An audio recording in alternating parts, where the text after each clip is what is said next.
It is 7 o'clock, ladies and gentlemen. Checking the weather. Here's the deal. Much warmer, partly sunny, and turning more humid with a high of 88. So humid at 88 today, but sunny. Tonight, hot and humid. It doesn't do tonight. It just does Tuesday. Excuse me. Sorry about that. There is no tonight, so tonight has disappeared. Tuesday, hot and humid with a high of 98. So 88 today, 98 tomorrow, then 98 again on Wednesday. Back down to 92 on Thursday. And then 84 on Friday. It's actually the weekend looks really, really nice coming up, if it stays that way, of course. But I don't know. It's mostly cloudy and 62 right now, but 88, much warmer and more humid. So that's that deal. So what's going on in life other than end justice for none? What else you got? I have a foster cat right now, and I got to figure out a way to convince Justin that it will benefit our lives to keep this cat. There you go. So I was thinking of naming him Justin Jr., so he feels an emotional connection to him. Mm-hmm. It's a good plan. So. Does he whine like your husband does? Of course he does. He's in hear it. He's in the basement right now because he hasn't met the dogs. And, yeah.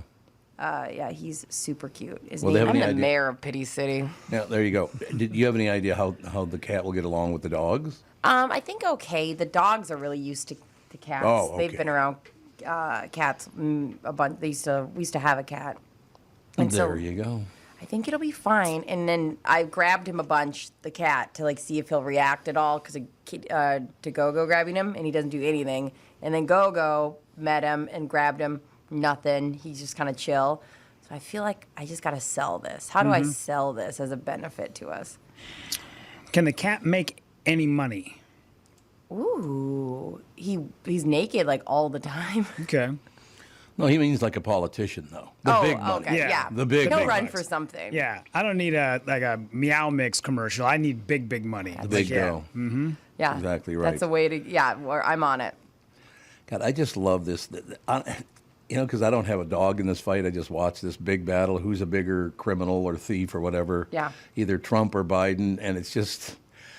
Ladies and gentlemen, look back through our history. Yeah. Most of our leaders have been crooked as a son of a bitch.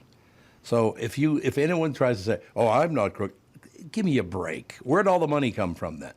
Just know that whoever gets elected, you're going to be fine day to day. Like you were saying that there's people are freaking out either one. Oh yeah, and it's like that. Yeah.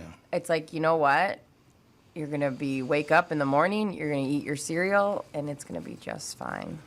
Well, that's not necessarily true when you get guys like Walz who come in who has no idea what the hell he's doing except for raising taxes to 14%. Yeah. That's going to affect all of us in a major way, even if you're not in that bracket.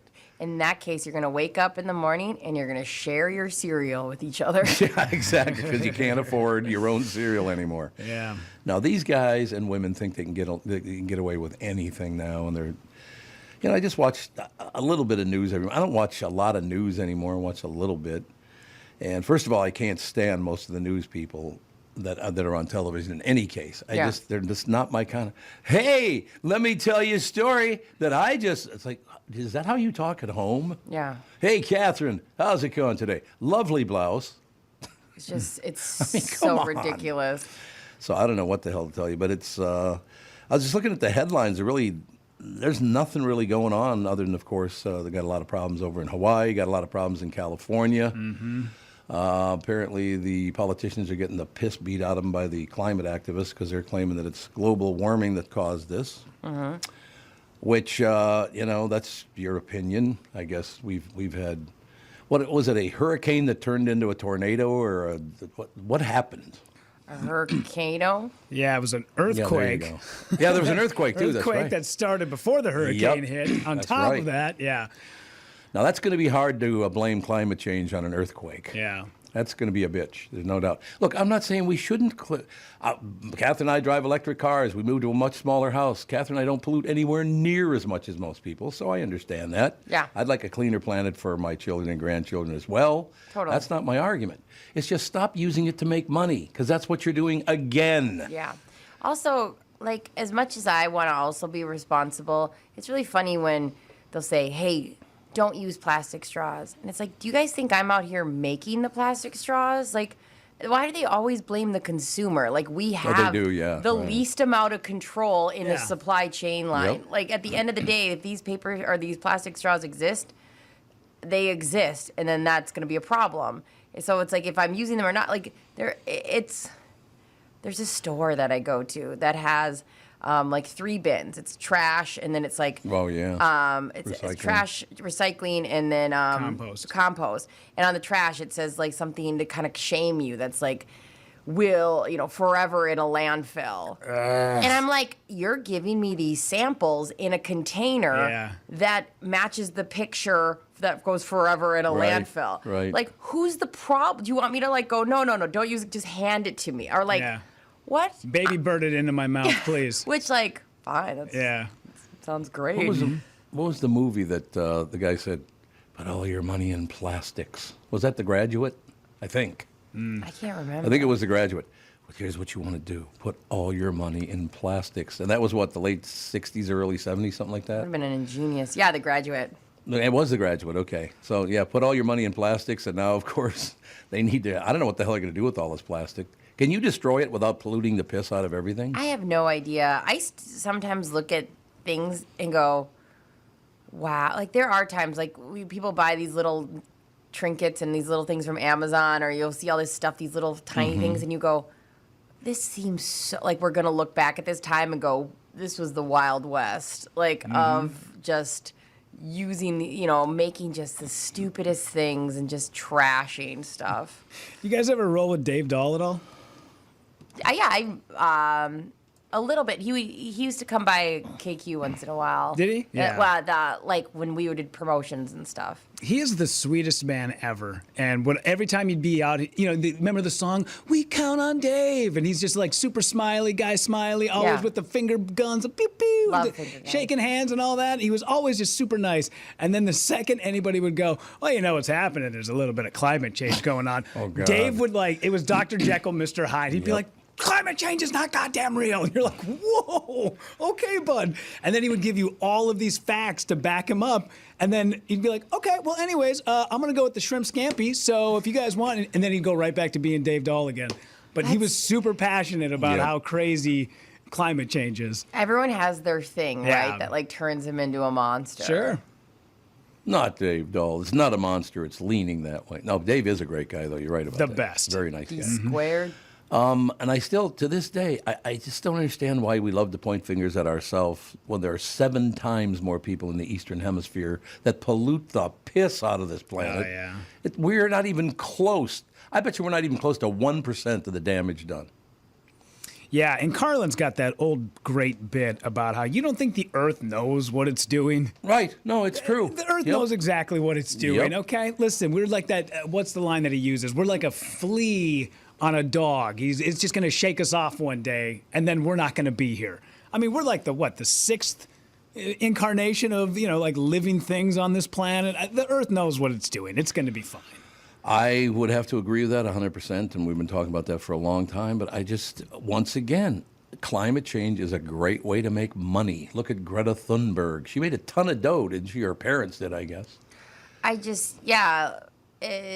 soon as he started saying, hey, we got to start this fund for this and that and this, there's people behind it, and there's jobs behind it, and there's, As soon as they say fund. I know, we're done. That's what you're talking. No, you're absolutely. Look, I try to live I'm drinking out of a plastic bottle this morning, though. I love glass bottles, but you can't find them with soda anymore. Yeah. It's either a can or a plastic bottle. I used to love. Look, I'd like finding the 3-cent bottles you could bring back. Get 18 cents from the grocer, baby. Well, what's really nice is this cup that I got from a coffee place doesn't have a straw. Oh, wait, the whole thing is made of plastic. Yeah. Yeah. Now, there is plastic that's not made of plastic. Now, there is plastic that will degrade. Well, that's good. I don't think that's what that is. No, I mean, Kristyn Green uses anything that looks like plastic is not really plastic. It's made of something else, and it just degrades into the earth like it should. Mm-hmm. But yeah, I mean, the same people over and over and over doing this, that, causing. We don't want to ever work together. That's what we know. But there's no money to be made in working together. That's true. It's unfortunate, but it's sad, but true.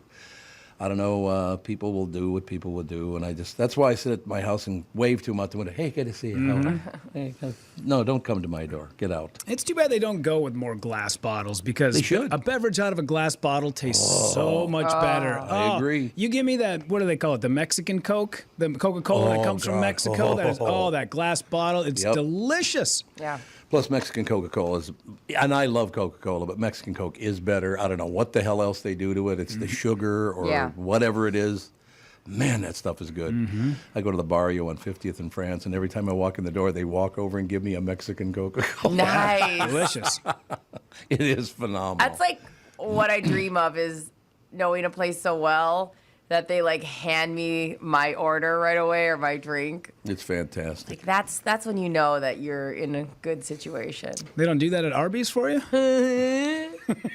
What's his name again? Robert, what is it? Arby is Robert who? I don't know a lot Ritzman? about Arby's. I went one time. That was the last time I went. One no, time. I went one time in the last 6 months, and it just happened to be when I was like a day before I was hanging out with Rudy, and it has become my identity with him, and it drives me insane. Yeah. RB stands for Really, Brittany? There you go. Come in Really? here. Yeah, I can't remember the guy's name. It's Robert something, I think, or maybe it's Richard. What the hell? Who cares? I don't do it on purpose. I don't, knowingly pass by. I have not eaten at a fast food place in years, and I don't know why. I used to love doing it, but I just don't do it anymore. Raffle Brothers. Raffle Brothers. Based on Arby, the initials of Raffle Brothers. I thought it was one guy. It's a guy and his brothers. Well, that could be his name. His last name could be Brothers. Oh, you mean Raphael? No, it's Raffel. Raffel. So it's not raffle like L-E then. No. No. What the hell kind of? Yeah. Let's get an American name, you pain in the ass. Yeah, it says here that, let's see, what year did he die? So this was 2020. Well, so that is a guy. Yeah, this is actually just recent. Back in March, he passed away. Leroy Raphael, I guess, passed away at the age of 96. So good run on the RB. Yeah. Rest Now in everybody's peace. going to rush out and buy a roast beef sandwich because he lived to be 98, baby. I know. I'm not going to, even though I don't want to be identified as somebody who associates constantly with fast food, I will say I like an Arby sandwich. No, I know. I do too. I like all of this stuff, but I just never, and I don't know why. You know what I think it might be is I don't eat lunch anymore. Unless I'm going out to lunch for a business deal. I don't eat lunch anymore. I guess that's exactly why I haven't been there in a long time. Yeah, that makes sense. Yeah, because it's not like you're going to usually grab that for dinner. No, Catherine's a good cook. No, we don't infringe on that area at all. Does she make dinner every night? Not every night, but most nights, yeah. She does that thing, what's it called, Tovalo? I think it's Tovalo. I think it's delivered food. Their food's really good. Trevel? I think it's Toveala, I think. Oh, okay. Or L-O. Or so, I don't know what the hell it is, but she would know. The food's good. I learned this hack recently. I know you're not obsessed with cooking, but I thought this was really interesting. So you know how when things heat up, it pushes out moisture? So like defrosting stuff, you have to worry about. Yep. Anything that warms up, it pushes out moisture. So what you do is you cook a steak with barely anything on it. I literally put it just right on the grill. And then you put all your seasoning on the cutting board. And so when you're cutting it up and you're moving it around, as it cools off, it sucks up the seasoning. It works so well. 10 out of 10. Yeah, I just did it again last night when we made steak, and I was like, this works so... Because it feels like it does waste a lot of seasoning when you, like, pre-season it and it goes to the grill. So this is... I'm telling you. I never knew you went with the Minnesota pronunciation of that word. Which one? Whenever we make steak. I so rarely say it because I'm normally like hot dogs and burgers. Oh, there you go. Exactly. What's your favorite food? What's you guys' favorite food? What's your guys' favorite food? It's food. She said food. Food. What's you guys' favorite food? She said that to Justin Timberlake, by the way. That's so at the end of funny. the story.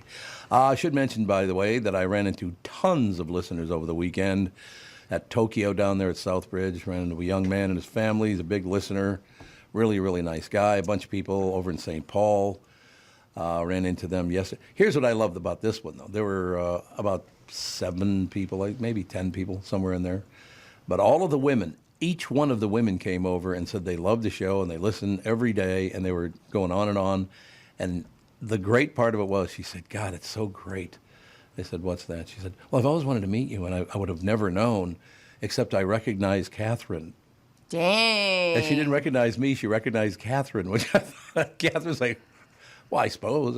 She's been on that family podcast for 12 years. I guess you would. Yeah. But, yeah, I bet you I met 25 or 30 listeners over the weekend. All came over, very, very nice. Yeah, me and Priscilla were laughing because you burned me really hard last week because I was like, yeah, I don't know what's going on. Like, we were talking about how you were asking if I think people are getting worse, and I go, I don't know. And then you said, well, Brittany, you don't really leave the cul-de-sac. And me and Priscilla were laughing. We're like, that one was like a real read. That's like, true. It was 1,000% true. As we were like literally laughing about it in the cul-de-sac. And I'm like, just all I want to do is hang out in the cul-de-sac in the basement now with my garbage kitty. Well, we're with you because we gathered, I think, 3 times this week. The whole neighborhood gathered in the cul-de-sac and just sat there. They had their beers and their wine, and we were just schmoozing. We love doing that. Very, very nice people, very friendly people. Yeah. You like to be around nice people, right? I love it, yeah. Springing forward means we're in daylight saving time. Daylight saving time? Why did that come up? I don't know. Jesus, this is not oh my God. This was originally posted on March 13th, and it just popped. Why would that pop up on my screen? Weird, I don't know. Jeez, I'm like, that's not what I had up there. Oh. No, weird. Yeah, that is very, very odd. Why would that story even still be on the site? It's on, what the hell's the name of that site again? The Complete Sheet. Oh. Why would that even still be there? I don't know. That's weird. Weird. Weird. Whatever. Tell them blow it out their ass. Speaking of, though, I was looking towards into the future on my calendar and was like, oh, we are, I don't know, 7 weeks away from changing the clocks again. It's about right. That's not Yeah. okay. I know. It felt like, what? No, that can't be possible. Oh no, it's coming up. Yeah, we're I think it was like 8 weeks, 7-8 weeks. Yeah. I always try to save it. You know how you can kind of save daylight savings on fall back? Mm-hmm. Like, I won't change my clocks on that Sunday, and I try to act like it's normal and then save it for Monday. Oh, to enjoy that one last day? Yeah. Like, enjoy the hour on a work day. Sure. It doesn't always work, especially because now that I live with another human who doesn't want to do my weird things. Yeah. But I would highly recommend trying to save it for a Monday morning when you wake up and you go, oh, I have another hour. It's harder with phones. When I had an alarm clock, it was easier to try to save that hour. There you have it. Ladies and gentlemen, one of these days, maybe after I read this headline, one of these days, maybe we're going to realize that we need to shut the hell up as far as law enforcement goes and stop telling people they can do whatever they want to do. We got to stop this no bail system we're in now because people are being murdered on a daily basis because you pukes are going on and on about, oh, there shouldn't be any bail. Oh, we should, defund the police. Do it. Okay, well, 8 more people wounded in a shooting on Franklin Avenue. A blitz of gunfire on a South Minneapolis street wounded 8 people Sunday evening. Police say none of those hurt had life-threatening injuries. Well, that's good news. Just before 6 p.m., as families picnicked and children played in nearby Peavy Field Park. I used to go there all the time. Police said dozens of rounds were fired on Franklin Avenue between Elliott and Chicago Avenues. Police chief, matter of fact, Johnny Hines used to live right there. Oh, really?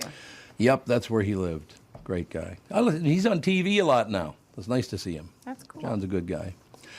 Police Chief Brian O'Hara said 2 male suspects ran north on Elliott Avenue after the shooting. O'Hara said police did not have any indication that the shooting was random and described the block as a hot spot. Well, it's been a hot spot from day one. So once again, that's why we have a police force, to make sure this doesn't happen. But you keep chirping at them, and nobody wants to be a cop anymore. Yeah. Brilliant. Everybody's dying because of your genius decision.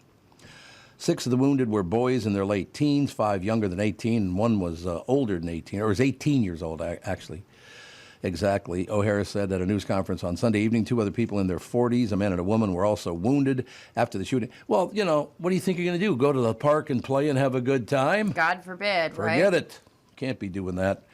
No, it's getting really, really old. I don't see any description of the gunman here. Why is that? There's no description of what these guys looked like. Wouldn't that be good to know what these guys looked like since they're just opening fire on random people? Yeah. I would like to know what they look like. With so many rounds in quick succession, you could look at the rear view and see all these people running toward you away from the gunfire. So, damn you, you went to the park to have a good time with your family? Well, we have to shoot you then. It's just all over the country. We are in a society right now that has no common sense whatsoever. Yeah. Isn't that sad? I mean, it's terrible. Like, Really is. I mean, I would hate to be in where I'm scared to take my kid to a park. Yeah, I know. I understand that completely. But you better be scared to take your kid to a park because people think they can do what the hell ever they want to do now. Yeah, I mean, I took Gogo to a park this weekend, and there was this really cute boy who was 1 year old named Leif, and he had mastered crawling so much. Like, he doesn't put his knees on the ground. He does his feet in his feet in his hands. Oh, really? And he can do it so fast. She's like, the mom was like, I don't think he's ever going to learn to walk because he can do this so fast. Maybe. And sure enough, he's zooming by Gogo, and she does that like zombie walk because she's still learning. And I was like, why would he learn to walk? Leif almost knocked her over. It was I'm telling you. tragic. No, it was super He'll fun. be a grown man on all fours. That'd be perfect. I was like not even hating. I was like, would you learn to walk if you were going this fast on the ground? Have you ever noticed those acrobats when they do the all-four thing? How fast they can move? It's insane. Jesus. What was Man. that? You know that movie we like, Split, with all those personalities? Yep, that was good. He does all the acting, and he at one point when he becomes like the creature guy, how fast he goes crawling around and running around like that has to be the hardest workout you've ever done in your life. Makes sense. Yeah. We have to take a break because Bob Sansevere is coming up in just a couple of minutes. Ladies and gentlemen, right back right after this on MyPillow's 20-year anniversary with over 80 million MyPillows sold. Mike Lindell and the MyPillow employees want to thank each and every one of you by giving you the lowest price in history on their MyPillows. Queen-size MyPillow's regular price is $69.98, now only $19.98. Yes, I said we're $69.98, now $19.98. Just $10 more for king size. MyPillow's patented fill adjusts to your exact individual needs to help you get the best sleep ever. Go to MyPillow.com, click on the radio podcast square to get Mike's amazing offer on the queen-size MyPillow for only $19.98. Enter promo code TOM. In addition to this special anniversary offer on the MyPillows, you will also receive a bunch of deep discounts. Deep discounts on all MyPillow products, such as bed sheets, mattress toppers, pet beds, mattresses, My Slippers, and so much more. Take advantage of the biggest sale in MyPillow's history. Go to MyPillow.com, use promo code TOM to take advantage of Mike's special offer on his MyPillow. That's MyPillow.com, promo code TOM. Hi, I'm Mike Bryant, and I'm driving my car safely and legally communicating on my phone. Minnesota law allows a driver to use their cell phone to make calls, text, listen to music or podcasts, and get directions by voice command or single-touch activation without holding your phone. Violations are very expensive. The National Safety Council reports that cell phone use while driving leads to 1.6 million crashes per year, and nearly 400,000 injuries are caused by texting and driving. Not surprising, since 4 seconds with your eyes off the road is like driving the length of a football field blindfolded. And research shows that just 2 seconds increases the risk of an accident up to 24 times. Texting may only take a second, but it can end your life or ruin it forever. Please, drive safely and stay alive. Find Bradshaw and Bryant, personal injury attorneys at minnesotapersonalinjury.com. Bradshaw and Bryant. There's plenty of thoughts that come into your head when you think the name Killebrew. Of course, there's the Minnesota baseball legend, Harmon, who was responsible for many a favorite memory at the old Met Stadium in Bloomington, and many a baseball that ended up in the stands and in the gloves of adoring fans from his home runs. There's Killebrew Drive, the legendary road that connects Highway 77 to the Mall of America, and a day of shopping you'll never forget. My current thoughts for the name Killebrew is fun floats in our kitchen with my kids and grandkids, a cool, refreshing break in between innings at Target or CHS Field. Or maybe a perfect sunset paired with a sweet, frothy beverage after fishing or on your favorite walleye lake. Killebrew root beer and cream soda. Grab a six-pack at a grocery or convenience store near you. I'm Tom Barnard. This spring and summer, enjoy the one Killebrew root beer and cream soda, gluten and caffeine-free, with a generous portion of delicious thrown in. Killebrew, where memories are created and legends are made. Hello, I'm Brad Huckle, President and Chief Lending Officer at North American Banking Company. And I'm Michael Bilski, CEO at North American Banking Company. As a locally owned and operated community bank, we work with many multi-generational businesses. Take Personal Care Dentistry of Roseville, for example. Dr. Walter Hunt, also known as Painless to me, has been a longtime customer of the bank since we opened the bank in 1998. When his son Kyle was ready to join the practice, they wanted to expand quickly. With their additional space and equipment, they now are able to see more patients each day while providing the same level of care and service. Okay, guys, I'll take it from here. If you run a family business or any kind of business for that matter, you should be banking with Brad and Mike over at North American Banking Company. Every time I deal with them or their team, I know I'm working with experienced professional bankers. So why not bank with my banker? North American Banking Company, a better banking experience, member FDIC, equal housing lender. It is 7:27 on 27 minutes at 7 o'clock. Bob Sansevere Sports brought to you by Bradshaw and Bryant, personal injury lawyers seeking justice for the injured. Contact Bradshaw and Bryant at minnesotapersonalinjury.com. That's minnesotapersonalinjury.com. Michael Bryant, Bradshaw and Bryant, bringing you Bob Sansevere, Sanny. How the heck are you? I'm doing okay. I covered a story about guys that opened fire at a bunch of people having fun at a park, and I'm getting really sick to death of it. Yes, I was glad to see you were not on Franklin Avenue. Oh, my God, Bob. I don't know. How much longer are we going to let people just do whatever the hell they want and shoot people? What are we doing? Tom, I don't know if there's an end in sight because there is not. Who is in power? I know. I mean, and what judges are making decisions and letting people walk in the front door and walk out the back with no consequences? If you get hijacked or carjacked in Minneapolis, there's no repercussions. I've had friends who've been carjacked, and the cops told them, we can't do anything. There's too many carjackings that they don't even bother going after them. You have noticed, though, Bob, in New York, now that the homeless are moving into the very wealthy areas, all of a sudden, we've got to do something about this.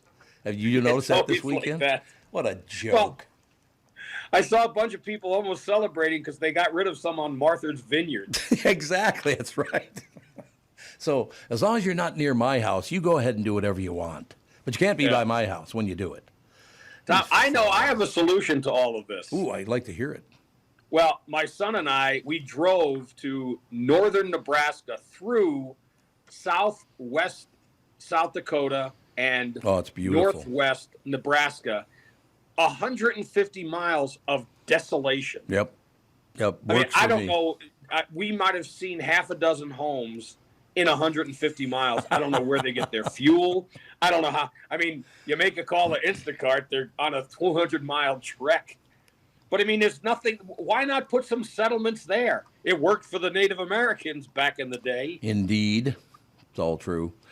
Now, I was just talking to Brittany about this before the show started this morning. It's like I'm getting really, really tired of no consequences for anything. And the other part that really pisses me off, these two guys walk over, open fire on everybody, no description of them whatsoever.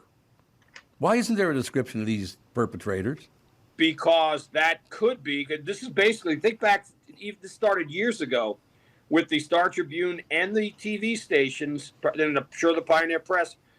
If you describe, it's racist. How is that racist? We don't know what race they were, but that was what the belief was. They took a lot of heat for saying what the race was of the people involved. Now, I have no idea what the race was of these people involved. I don't either. But they don't do it now.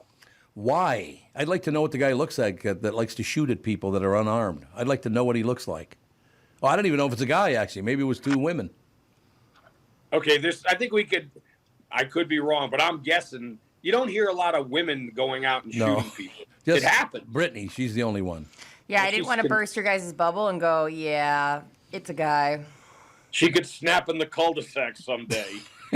Oh, I have had many mental breakdowns in the cul-de-sac. That's exactly but right. I usually just revert to rolling around crying. So, Brittany, because you've never invited me to the house, are you at the end of the cul-de-sac, or where are you? Dead center. Like, you go straight.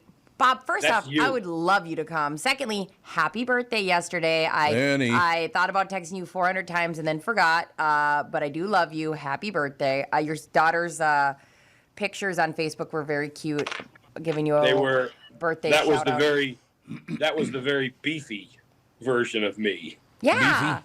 Actually, can I come out there and bring Gogo to see some animals and see the skinny version of you? Sure. Okay. Well, you can come to my cul-de-sac. No, anytime you have an open invitation. I know. And actually, we've used it quite a bit, Tom. I've been to Bob's, I don't even know how many times, 5 times with people. Well, I think I was only there once because I tried. When you're coming, I'm busy. Yeah, that's a lie. No, that's not true. It's such a lie. You walk us around and everybody just gets such a big kick out of you. There's nothing weirder than a guy with a Jersey accent throwing on boots and talking about horses he doesn't want. I suppose that's true. It's pretty funny. Well, wait a minute. Tom understands the horses you don't want thing. I do understand that. There's no question about that. It's pretty cool. What I don't understand is we moved about, 35, 40 years ago. How are those horses still alive? Jesus. Tom, we have one that I think just turned 32. 32? Do you have horses? You have horses at Bob's place that are Yes. yours? I didn't know that. I don't know how many, but you have one there and it's been for a year and a half, 2 years now. Where was it before? I have no idea. That was between the missuses. The missus. Well, that's true. When your wife and my wife get together, you and I lose not only some income but other things. Yeah, as you should. As we should. There's no question about it. But it's she loved it and all the rest of it. Again, she stopped riding horses because she was rear-ended because a woman came up behind her on Highway 7 and rear-ended her doing 65 miles an hour because she was putting her makeup on while driving her car. Yeah. There you go. You know what? You can't just do one thing nowadays. No. Oh, God. Multitask. There was a woman in front of us yesterday at a stoplight, and she sat there, and she was looking at her phone. Had no idea the light had even changed. That's so common. It's really common now, yeah.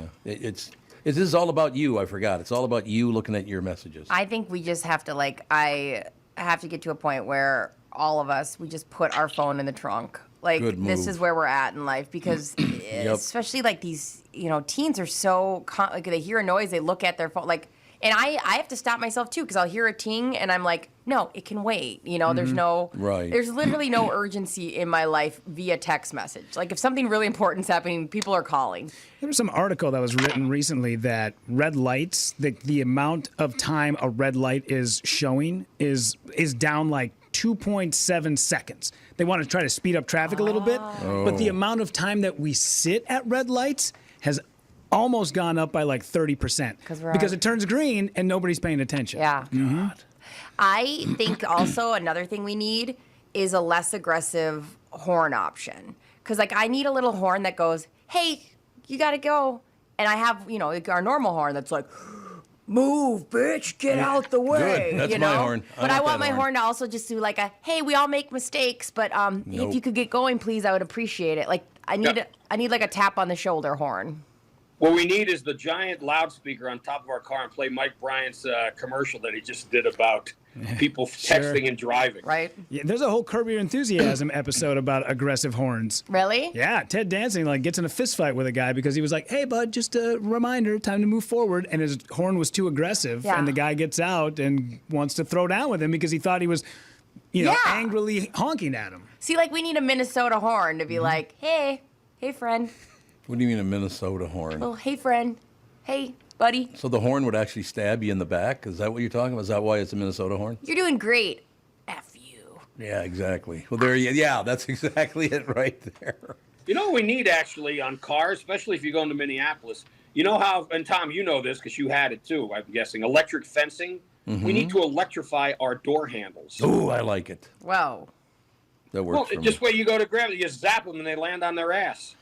There was a guy on TikTok that was putting this is not condoning what he did or advising other people to do this, but he puts these devices that when you open the car, it's a flash bomb. Yeah, but it wasn't as big as a flash bomb. It shot out. Mm-hmm. It was a less aggressive flash bomb.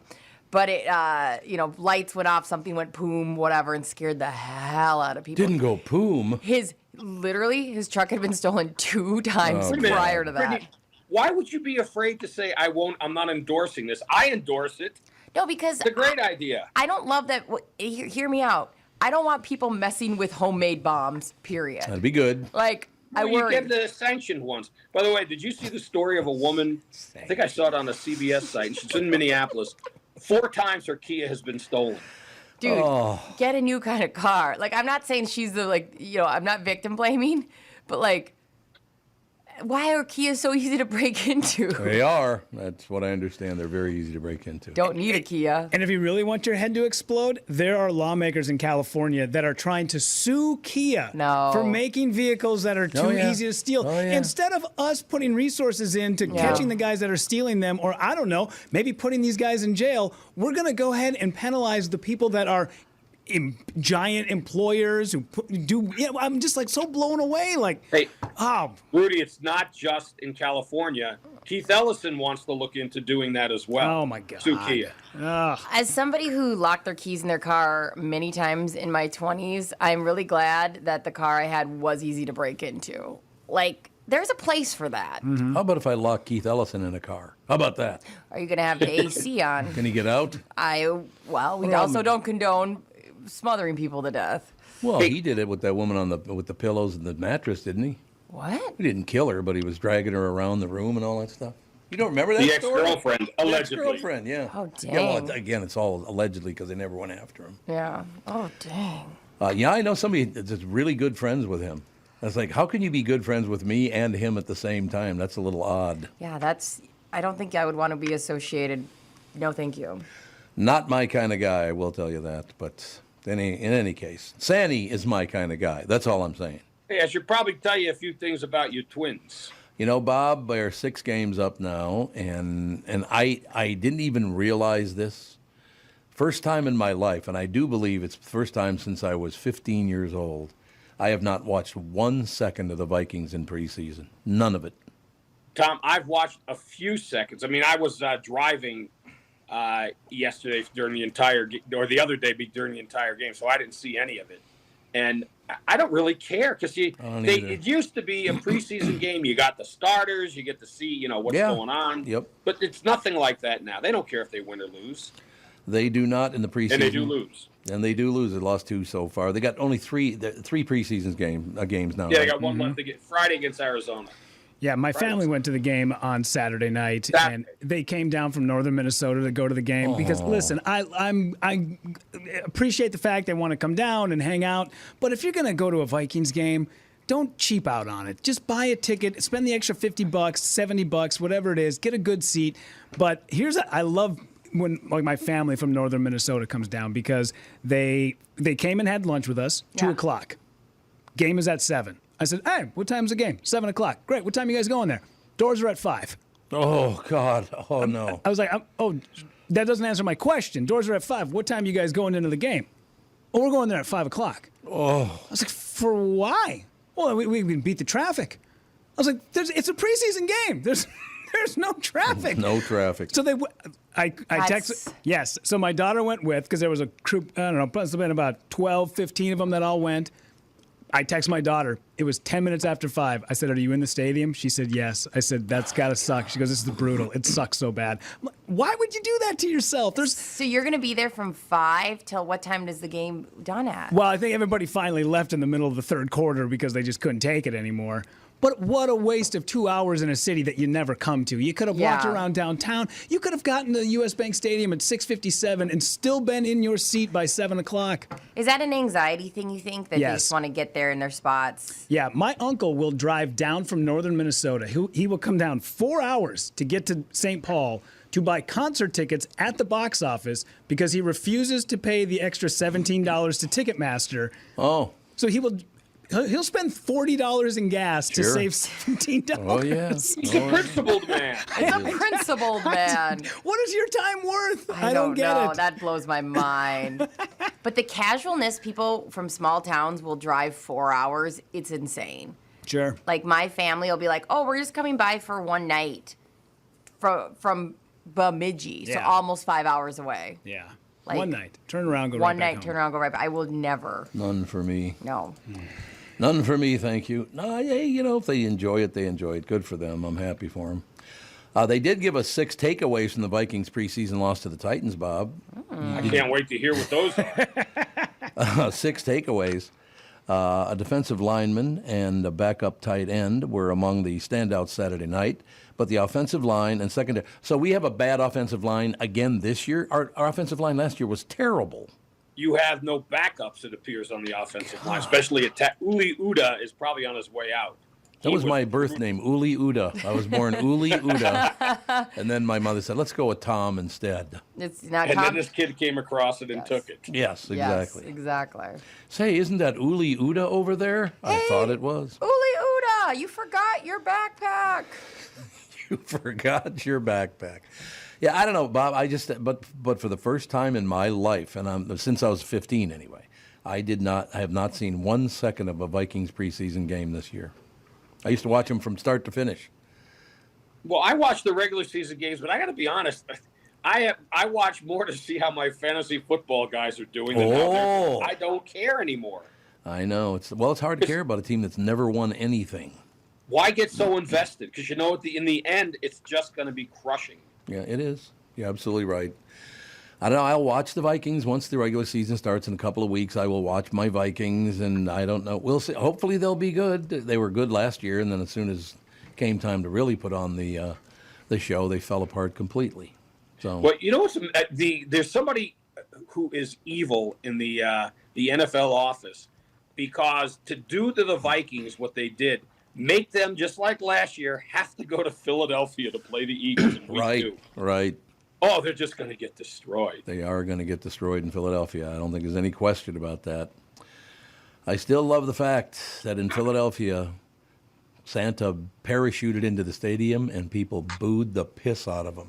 They booed Santa. Yeah, hit him with beer bottles and snowballs. Whoa. It's good thing he had that padding. Why? Because it's Philadelphia. Because it's Philly. It's true. Philadelphia. They're brutal. They never got the bike they wanted. Ooh, maybe. I mean, when I went, I knew about this because I grew up in southern Jersey. But when the Vikings played in the championship game, 2017, when they had to go to Philly, oh my God, they were full cans of beer were being thrown at people wearing Viking attire. Oh yeah, they don't care. They don't buy the good stuff, but they'll launch them at you. Yeah, they talk about Raiders fans being all the hooligans, but Philly fans are Philly's much worse. Equally. I mean, they were ridiculing that old lady in the wheelchair. Don't you remember the Vikings shipped her out to Philadelphia to go watch the game? She was a gal that had gone to every home game and then went. Yeah, they were throwing stuff at her. Now, was she in the wheelchair before or after going to Philly? Well, that's a very good question, Bob. We might have to actually look that up. It's but no, they're horrible. They're worse than any other team. Remember, they have jails in the bottom of their stadium. They have a jail. Yep. And I tell you, I love the city of Philadelphia. Just walking down the street, great restaurants. The people are very upfront, and which I like that. I don't like that behind the back stuff. I like it right in your face, like, yeah, whatever. Who cares? I love the city of Philadelphia, but I've never been to a Philadelphia Eagles game, and I don't think I'd ever go. Certainly not wearing anybody else's attire. I will tell you that. No, none for me. I just no, thank you. You guys have a ball and throw more beer bottles at Santa parachuting into the stadium. Nice job, Santa. There's a guy, Tom, and if you've watched games, you've seen him. He has this long white coat. He's a big Viking fan. He always tries to. One of these guys that wants to be a pseudo-celebrity. I was on the plane with him going out, pristine white. When he came back that night, loaded with ketchup and mustard and beer stains. Everything at this guy. Doesn't surprise me at all. You got to be very. Yeah, I don't know. It's too bad that they do that kind of thing, and particularly don't be throwing beer bottles at people. You could kill them, you dumbass. Well, in Philly, you know the way the cops basically they don't do anything about carjacking. They don't do anything about pelting the other fans. No. They just sit there and laugh. They don't. You're absolutely right. But what the hell are you going to do? All right, Sandy. Another brilliant report, I thought. Yeah, well, let me give you one thing here. I got to mention that Dallas Keuchel did take a perfect game into the 7th. He did, yep. Which is good. And here's the thing it's stunning when you think about it.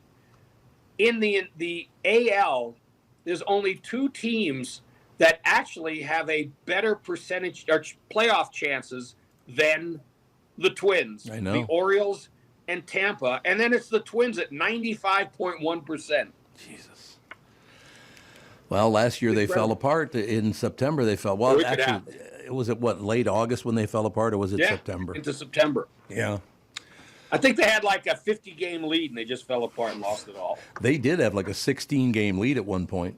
Not. No, was it? Yeah. I think it was pushing double digits by the end of the month. Right. When it started. Right. Yep. All right. We'll see you kids come Friday. All right, Bob. Thank you, sir. Bye. Ladies and gentlemen, Bob Sansevere Sports, sponsored by Bradshaw and Bryant. Personal injury lawyers, Michael Bryant at MinnesotaPersonalInjury.com. Bradshaw and Bryant, personal injury lawyers. We'll take a break. Be right back. Kristyn Burtt talking more Philly football. No, actually, she's from Massachusetts. She's got to talk Patriots football when she talks. Yeah. I don't even know if she's a football fan or not. I think she is. I'm not sure. Yeah, I don't know. We shall find out. We'll be right back, ladies and gentlemen, just a couple of minutes from now. The MNFatLoss.com program has been helping me reach my goals all summer. I feel fantastic. The weight loss hasn't been hard at all. I do not feel hungry. I have a great deal of energy, and I'm getting closer to my ultimate fat loss goal. Yeah, I got, I think, 19 pounds to go. I think that's what it is. The MN Fat Loss team really has discovered the secret to weight loss. I lost about a pound of fat every day. I did the first 60 days, the maintenance program. Now I went back to the weight loss program to get to my ultimate goal of 225. It's great to have these kinds of results in such a short amount of time. If you want to find out the secret to losing 20 to 30 pounds in just 8 weeks, it's about a pound of fat every day, no exercise required. To schedule your free consultation, go to mnfatloss.com. That's mnfatloss.com. Results may vary. Be sure to tell the team at mnfatloss.com that Tom Barnard sent you. Dougie, how's life in Baldwin? I love it, though it's a bit hard to find a half-calf, decaf, heavy foam. I'll give you some heavy foam. Yeah, that's what he said. Anyway, I just came back from the National Ford meeting and got to hear Bill Ford, Henry's grandson, and Jim Farley, who's the CEO, talk about the future of the company. It was really interesting, and I learned some cool stuff. Read this. Ford builds more vehicles in the USA than any other brand. Huh? I thought it would have been Tesla. Not even close. Keep reading. Ford outsold Toyota in 2022 and is on track to do it again. I didn't know that either. Probably these commercials. Yeah, sure, pal. Ford has successfully partnered with the UAW and hasn't suffered a strike in over 40 years. Ford also has the largest number of assembly workers in the United States. You know, Tom, I've really fallen in love with the product. From the electrics to the Super Duties, thanks to you, a lot of people have reached out to put Ford on their list. If you want to talk cars in general or Ford specifically, reach out to me at Doug at flagshipford.com. Flagshipford.com. I'm here talking with my friends Michael Bilski and Brad Huckle of North American Banking Company. Guys, it seems like banking has changed quite a bit since you first opened your doors in 1998. Yes and no. In 98, we didn't have online and mobile banking like we do today. Many banking processes have also changed. One thing that hasn't changed is we still provide a true community bank experience right here in the Twin Cities. Our team takes the time to get to know our customers and their goals. This creates a relationship that is unique in banking today and one our customers appreciate. It's why we like to say we provide a better banking experience. You're absolutely right, Brad. I've been a customer for a long time. The service your team provides is phenomenal. Thanks, Tommy. So why not bank with my banker, North American Banking Company, a better banking experience, member FDIC, equal housing lender. We are back, ladies and gentlemen. Kristyn Burtt joins us. What are you, in prison? I'm in my closet as usual. Where else would I be? Well, you have your orange jumpsuit on. I thought you were in the jailhouse. This is my cute shirt. It is cute. I love a good like sleeve, and like a sleeve that does something, and that one's got a little flair to like it. A little bell sleeve. It's adorable. Yeah, it's cute. Yes, I mean, come on. I spent the whole day inside yesterday because of our hurricane/earthquake, also known as a hurricane. Hurricane. Oh, that's what they call it, hurricane. It was a hurricane yesterday. Yeah, it's and I just love the fact that you have certain residents out there in your state that think the earthquake was caused by global warming. No, in fact, it had nothing to do with the hurricane. No, it would have happened regardless of the tropical storm that came our way. Oh yeah, absolutely. Yeah. There's no doubt about it. No, it's tearing up Palm Springs right now, isn't it? Or it did yesterday, I should say. It did. Lots of flooding. We had lots of flooding in our area. In fact, yesterday I woke up, my Pilates class was not canceled. So I was like, I'm going to go. This will be fine. And within 35 minutes, my teacher started looking out the window going, it's looking pretty bad out there. Within 50 minutes, all the streets were flooded. It was unbelievable. But if you haven't been to LA, we just don't have the infrastructure to handle 3 to 4 inches of rain in one day. It has nowhere to go, and that's why you see a lot of the desert communities just flooding all over the place. Boy, Palm Springs flooded really deep in a lot of places. I did see that. It did. And, I found it weird because, they were telling us to prepare, which is always a good thing. People are like, I don't have anything. I'm like, how do you not have anything? Because there is going to be an earthquake one day and you will need that flashlight. Yeah. You will need that gallon of water or two. I mean, that's what shocks me. And plus with fires too, you really have to be prepared. So hopefully everyone has their emergency kit. So what are they doing with all the homeless there? Where are they going? That's a good question. We are they've been building a lot of housing for them. So let's hope that they were able to get some of them into temporary shelters and things like that, because it was really raining yesterday. It would not have been a pleasant day to spend outside whatsoever. And it wasn't just like a drizzle. It was a significant amount of rain. I mean, I've had this argument with many, many people. You should never allow homeless people to live on the streets. It's too dangerous. Hey, it's not good for us and it's not good for them. It should not be allowed, because whether it's the weather or other human beings with guns or whatever it is, it's not safe out there. They should never allow that again. Yeah, it's not safe for women in particular. It's really not safe. There's a lot of situations that they can find themselves in that are not pleasant whatsoever. And I just think that, obviously normally we have weather that's really good year round, and that's why a lot of people gravitate here. However, it's really inhumane. It really is. It's so sad to see. And I don't know why they even ever allowed it in the first place. You cannot do that. I did see, I can't remember the guy's name, but you'd know him. But he was one of these guys. Well, you got to allow the homeless to live where they live because they deserve to live in this country as well. And oh my God, they got him calling 911 going, we got to do something about the homeless on my block. All of a sudden they're by his house, so now it's a problem. That's NIMBY, not in my neighborhood. Yeah. They're known as NIMBYs. Well, it's really at the top of the charts right now because everybody who just supported it and yes, we should let them do it. Now that they're in your neighborhood, you're not so wild about that idea anymore. Yeah. I always laughed about the parents from Apple Valley with the coexist bumper sticker on the back. But boy, did they lose their minds when all of a sudden there was a kid from the inner city through open enrollment who could get a spot at Apple Valley High School who took up the spot for their kid. Oh, now we're not so much all about the coexist, are we? The last time I saw a coexist bumper sticker, it was taking up 2 parking spots. And I thought it was the funniest thing ever. I wish I would have taken a photo. It was just, it was so perfectly defined, the situation. I'm stealing that, by the way. I'm using that on stage next week. That's totally. You know how I feel. I love when you want one of my jokes. I love that. But that actually happened. It's not a joke. That's a true story. It's a real story. It was phenomenal. It was a Wild game last winter at the parking lot. Like it was. I should have taken a picture. Yeah. Coexist, except for parking spots. Except that one thing. People are such frauds with that stuff. Well, again, they love to chirp when they can make some money from it, and then after that, you can forget the rest of it, right? Mm-hmm. Pretty much. Mm-hmm. Now I got to run a couple of things by you, Catherine and I. We were with the grandkids. We took them swimming not only Saturday but Sunday as well. So they were swimming for almost 10 hours this weekend. So last night when they were on the way home, apparently they fell asleep in the car and never woke up until they're still not awake. Well, they probably just woke up now at almost 8 o'clock. Dang. But we That's a good day. Oh, God, we had so much fun. Saturday and Sunday just hanging out with the kids and all the rest of it. And that stuff is magnificent. You need to do more of that in your life. You know what I mean? With my grandkids, yes. That I won't have. You're not going to have any grandkids. That's going to be tough. You don't know London's life. I don't have any kids nor grandkids. I just borrow people's kids. It's fun. And then you return them. Because they go back home? That's really nice of you. They're so much fun. I play with them, sugar them up, wear them out, and send them home. So Catherine, she has never seen this inclination before in all of the decades that I've known that woman.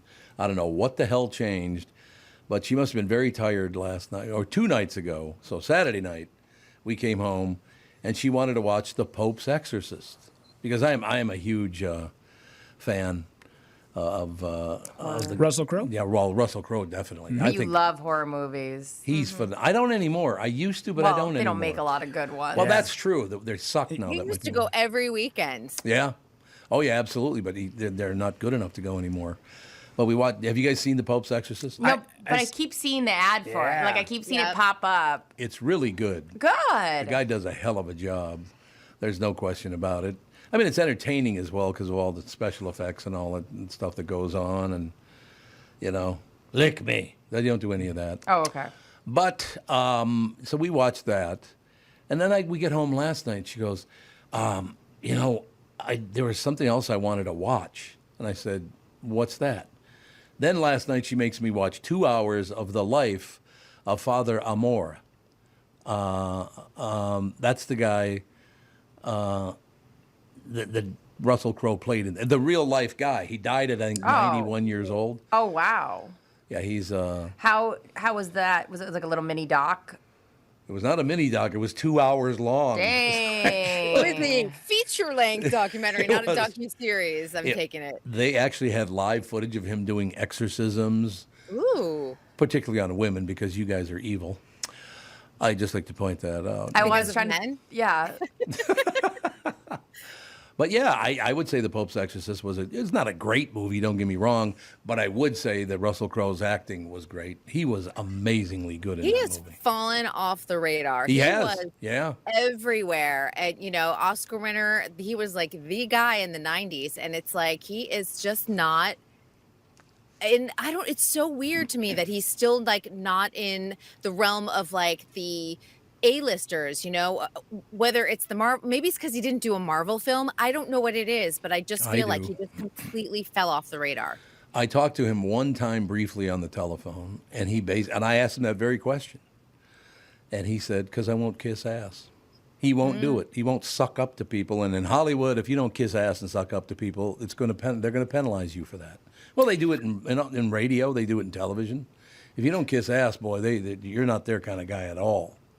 And I think he prefers to live outside of Hollywood. That Yes, sometimes he does, can yeah. hurt your career if you're not in the mix of it all. I mean, you can live in New York maybe, and you can even live in Nashville these days, but I think it's really hard to live out of the country if you're not going to be sort of in the mix of where they need you to be.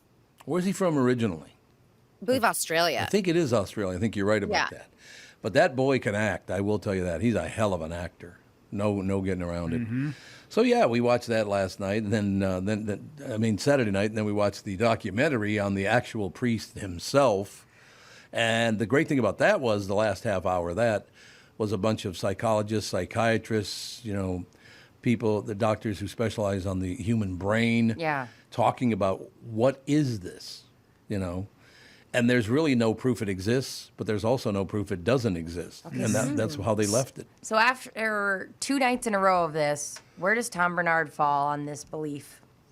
Like, are you full on, I believe exorcisms, or do I believe, what are your, I don't know. That's a good question, because I don't know. I would have to follow their lead and say, there's no proof to me that there are, possessions, but I can't really deny that. I mean, those people must be really good actors out of nowhere if they're not possessed. Right. This woman. Or what about, I would love to know if it falls along the lines of maybe some mental illness too. Well, that came up. That absolutely did come up, that that could be a mental illness. Yeah, so I don't know what the hell the deal is, but the one thing the only thing she left out was what your mother does in hell, like in the movie The Exorcist. She just left that part out, if you know what I'm saying. And no sex shaming, if that's what your mother wants to do in hell. That's exactly right. Yeah. Who is the comedian that came up with your mother sews socks in hell? Oh, that was the dyslexorcist, which is your mother cooks socks in hell. This one was sews socks in hell, so it might have been used twice. Oh, yeah, no, I saw the dyslexorcist. I can't even say it. Dyslexorcist, where your mother cooks socks in hell. Socks in hell. I just love that. Not quite what she said, but it's close. To this day, that movie, and again, I had the magnificent experience. The guy to my left, friend of mine, got up and left. He was so terrified. And the guy to my right, the dog, was laughing so hard the whole damn movie. I mean, two of my friends, very good friends, one is terrified and the other one thinks it's a comedy. I mean, isn't that weird? It's a completely different reaction. Yes, it certainly is. There's no doubt about that. But yeah, I would even if you don't care for exorcist movies or scary movies or whatever, just to watch Russell Crowe, he's well worth watching the movie. He just is. He's that good. Was it scary though? Wasn't to me. I know that kind of thing is like. Did Catherine think it was scary, or does she? Oh yeah, there were scenes that she would not watch. There's no question about that. Was it suspenseful? Sometimes it's the suspense that gets me. Yep. Like those jump cuts or anything. It startles me all the time. Totally. I did one because it was dark as hell when it was over, so I walked around the neighborhood just yelling, "Lick me!" all night long. But that's just a nightly thing. It had nothing to do with The Exorcist. I just do that all the Your time. neighbors are used to it by now. They're used to it by now. Gets his heart rate up. We had a guy in the neighborhood when I was a boy. Woo! Would yell that, or he would yell weird things? He would yell really weird things because apparently he might have taken one to the noggin in World War II. So he was severely mentally ill, and he would holler things like, "Whoa!" I learned things from him that I didn't know existed. That's the one nice thing about like the heroin epidemic is people aren't yelling things. At least they'll just like melt asleep. into their spot. But remember, like when meth was so huge, you just see people just doing. I mean, you still to this day see people doing crazy things, but It's true. So what else? So Pope's Exorcist. I would like I said, not a great movie, but well worth watching because of the acting in it. Everybody in it's pretty good actually, but Russell Crowe was right at the top.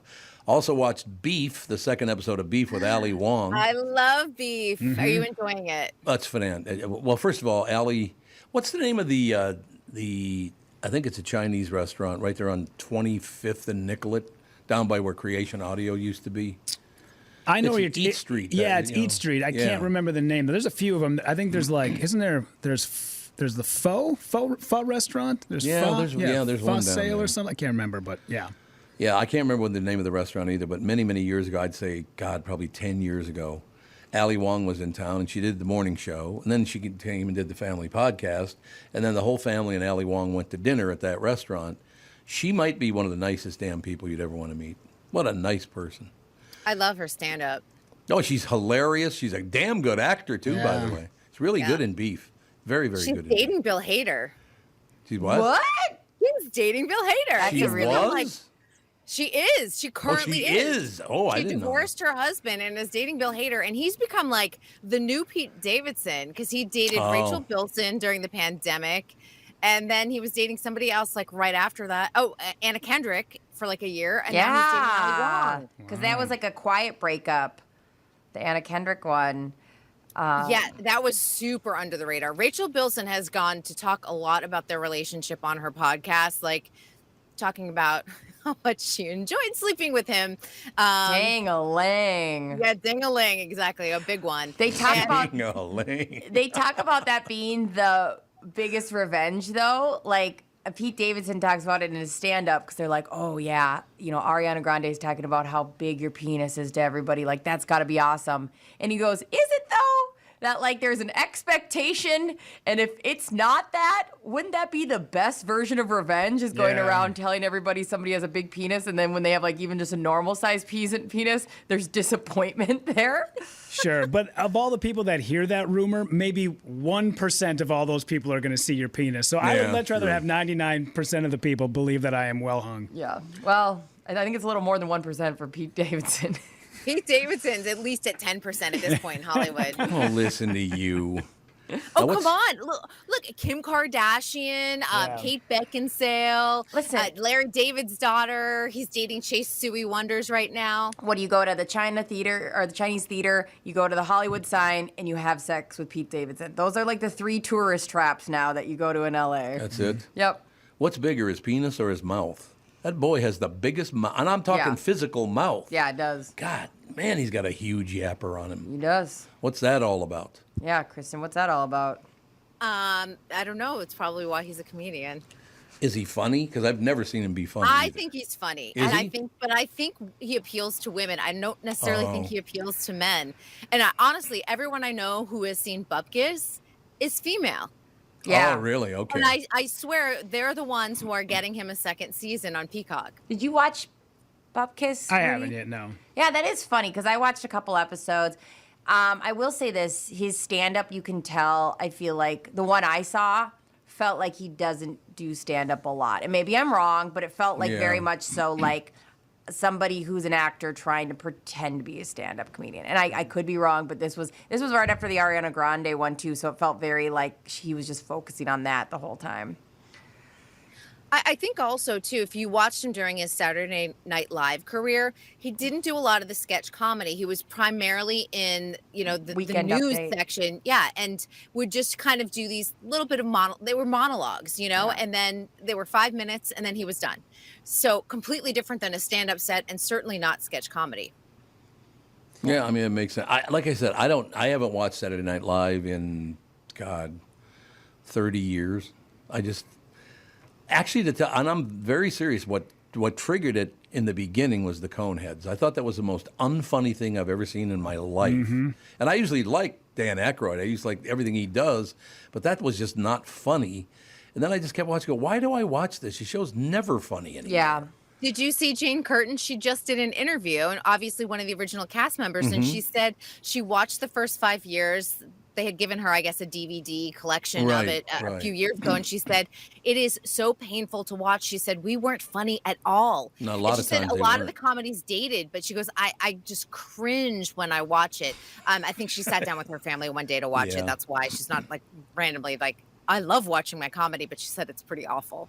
It's so funny because my granddaughter and grandson, Fawn and Seiji, love Is It Cake? There's a show called Is It Cake? My nephews love Is It Cake? Oh, they love it. They love that show. 9 and 13, and they love it at the cabin. It was all we had it constantly on. Is It Cake? Oh, they love Is It Cake. And they pretty good at guessing which one is cake, by the way. So our big joke now is I'll just take a knife to something and go, Finn, is it cake? And he's like, no, Auntie. That is your water bottle. No, that's the cat. That's the cat. Yes. Is it? Is it cake? Cat.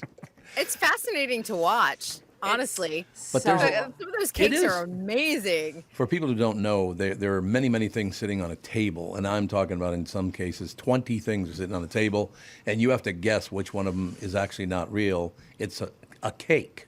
Yeah. And I'm talking about everything from like this microphone. Right? No, it's wild. It's unbelievable the things that can be cake. And you literally it'll be infuriating because I'm like, I'm not watching this show. It's stupid. And then I'll be walking I love by. That show. I know. I'm convinced. I'm like, this is dumb. And then I'll walk Right. by, and next thing I know, I'm like, oh, I would bet every dollar in my bank account that is cake. And they're like, oh, Auntie, just wait. And it's not. Like, I mean, it's just wild. It is really good. Like, I go, because I can't tell. That cannot be cake. And then the knife goes through it, and you're like, oh my God, it's cake. Only downside of that show? What? Apparently the host of it used to be on Saturday Night Live. Yeah, I yeah. guess.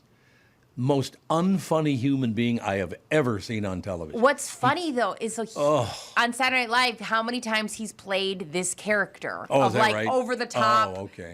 jovial host, and I'm like, this was the wrong pick because I still keep walking by thinking it's a skit. Because it's just like, Yeah, it does appear. It's like. That's a great point. It's very skit-like. That's why I don't like it. 1,000%. And this guy That's has true. played that part a million times over. So it's like super mind-bending where I go, oh no, like this is him sincerely now, a corny game show host.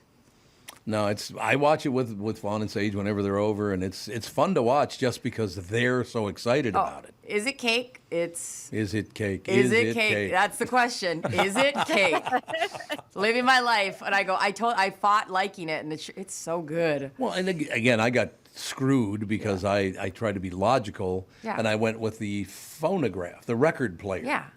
Because I thought, well, it kind of looks like a cake anyway with the album bass. sitting in there. Yeah. Nope, wasn't cake. That must have been so embarrassing for you. Pissed me off. They're just, God, Bop, you suck at this. It's not even close. It's definitely a sneaky show. If it's on, good luck getting your attention elsewhere. Oh, All of a God. sudden, me and Gogo are both just staring like, well, is it cake? Mm-hmm. No doubt about it. Yeah, it's like the Gen A show. Like, that's the thing. It's like every generation has a show. That's going to be their defining one. What's that guy's name? Does I'll anybody know look it what up. his name is? Isn't it Mikey? I think his name isn't it? Is it Oh, Mikey yeah, it something? might be. Or that might be one of his characters. I don't know. Maybe there's just a part of me that just kind of gets a little perturbed that kids back in the day used to watch them Duke boys and the old Dukes of Hazzard. They were running never around seen that show. Hazard County. Now kids are watching shows about cake. What a bunch of pussies. But here's Don't the thing like it. about shows, though. What I do appreciate is that they find these ones that everybody wants to watch. like they do a good job with like making it where like I would have most of the shows that, you know, Finn and I watch, I have no interest in. But when they find one that we all can sit down and watch and laugh about, it's kind of nice. No, I agree. The host is named Mikey Day. Mikey Day, yeah. Mikey Day. See, I have no idea who that. And he used to be on Saturday Night Live. Yeah. Okay. I mean, he might still be, or is he not? I don't have any idea. It's so hard to know because that cast has rotated quite a bit over the past few years too. Yeah. If you're not watching it regularly, like sometimes I'll even just catch a sketch on YouTube and then I'm like, who is that? And then you find out they've come and gone in one season or even sometimes half a season. Yeah. Yeah, as of right now, it says he's still on Saturday Night Live. Oh, he is, okay. But yeah, there were 2 comedians from Saturday Night Live that just performed in town like, I don't know, a week and a half ago, and somebody asked, are you going to the show? I looked these guys up. I've never even heard of these dudes. I know. Yeah. And I'm in the scene. I should know who these guys are. I had no idea.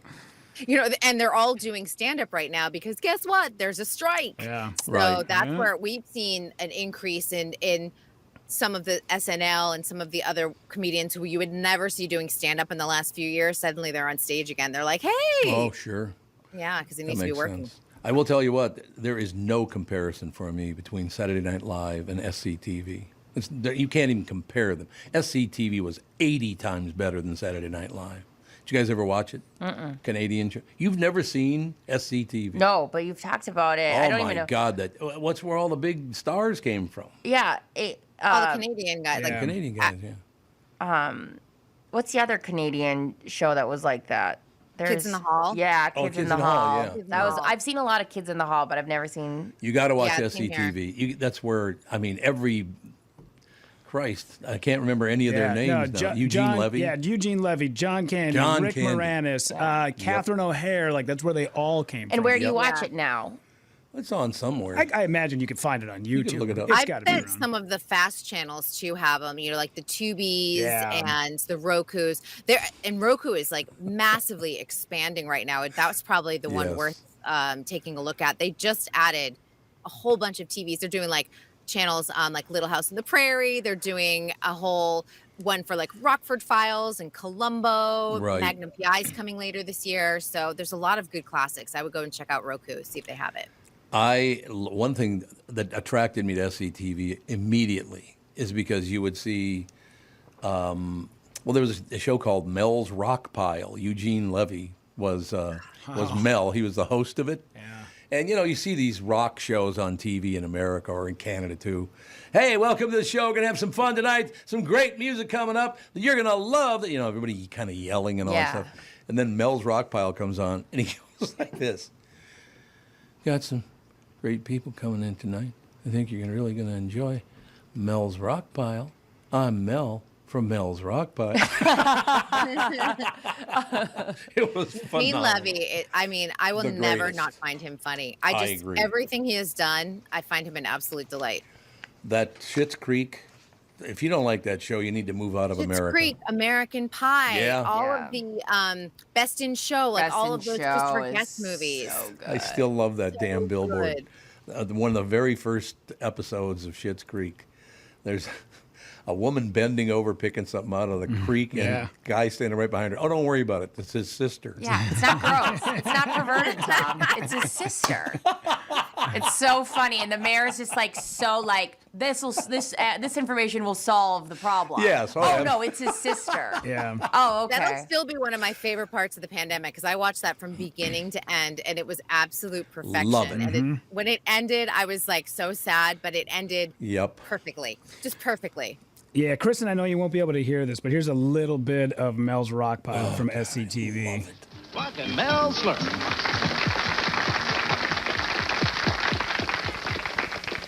Hello again, and welcome to Mel's Rock Pile. I'm Rockin' Mel Slurp, and we're going to have a lot of fun on the Rock Pile this week. We're going to be doing a little music and doing a little talking to some of the kids on the dance floor here. And we'll be looking at the top 10 this week on Mel's Top 10. And a special treat this week, Speed of Light, a local group, wrote a song, and they're going to be going down to L.A., or Law, as we call it in music business, and they're going to be making a record of it down there. Speed of Light's going to be with us. Oh, God, brilliant. So funny. And the clothing and the cheesy, it doesn't really have a logo in the back. No. It's just like letters that are like, somebody put Elmer's glue with gold glitter on it, and that's the logo for Mel's good. Rock Pile. I wish you could have heard that, but Brittany, you want to tell Kristyn what he just said about... the Law City. Yeah. Yeah. He's like L.A., otherwise known as Law City. Law City. I don't think I've ever heard... it on YouTube. Never heard anybody call it Law City before, I got to be honest with you. L.A., not Law. Sorry. Yeah, we don't call it Law. And we don't call it Cali either. So when people are like, I'm Cali, going to Cali, yeah. I'm like, you are not from California because we never call it Cali. Yeah, why would you? Last time I went to California, I was sitting next to this guy who was getting really drunk. I was meeting Justin down there, and he was like, this guy next to me just kept drinking. And I was like, he's like, California. He kept saying something about California. And I was like, do you want to play a game? And he's like, okay. And we played a game where you have to just sing a song that has the word California in it. And like, again, I do like being around drunk people because they'll like be as obnoxious as I am sober. And there's you can think of off the top of your head about 10 songs that have the word California in it. It's pretty fun. The only rap song I've ever liked has California in its title. California Lovin'? You got it. California Love. I love that song. And then, have you ever heard the version where the guy starts talking at the end? They cut it off for radio play, but he, for some reason, is so fascinated with digital that he starts going, computer, computer. You would get weirdly hyper obsessed with that, Tom. That is you in a nutshell. To like have that as like a weird fact and like, it's like true. I bet you as you walk, you randomly go pewter. Computer, computer. Like, what That is so you in a nutshell to just know that fact. Off. They cut it off for airplay. But so rude. To this day, it's still the only rap song I've ever liked. Great song, though. It's about being proud of where you're from. That's why I like it. Yeah. Right? It's a banger, too. It'll stay in your head all day. Absolutely. Well, look, California Lover, bitches and hoes. What should I go with? I'd say a little of both. I get a little balance in my life. Yeah. All some right. bitches and hoes. Kristyn, real quick. Nope. I'm fostering a cat, and I got to convince my husband why to keep it. Give me one benefit of having a cat. It's going to teach Gogo responsibility. There we go. There we go. Start her on her short list, and she can make like $1 for like helping scoop litter or feeding the cat. She can bring like a little bit of like kibble over to the kitty. See, you're such a genius. I knew it. Thank you. You're welcome. I know. I sent her a DM over the weekend. I go, foster fail. Good God. Hey, welcome to Brittany's Cat Pile. I'll be on the show today trying to get the cat to behave. I find myself highly allergic, but we're going to power through. That would not be good, being allergic. All right, Kristyn Burtt, we will talk to you tomorrow. Yes, see you all tomorrow. Have a good one. Magnificent, I'd say. That's all I have to say. 10 out of 10. Would have her back. Speaking of magnificent, we have Channel 5's Chris Egert up next. This is the Tom Barnard Morning Show.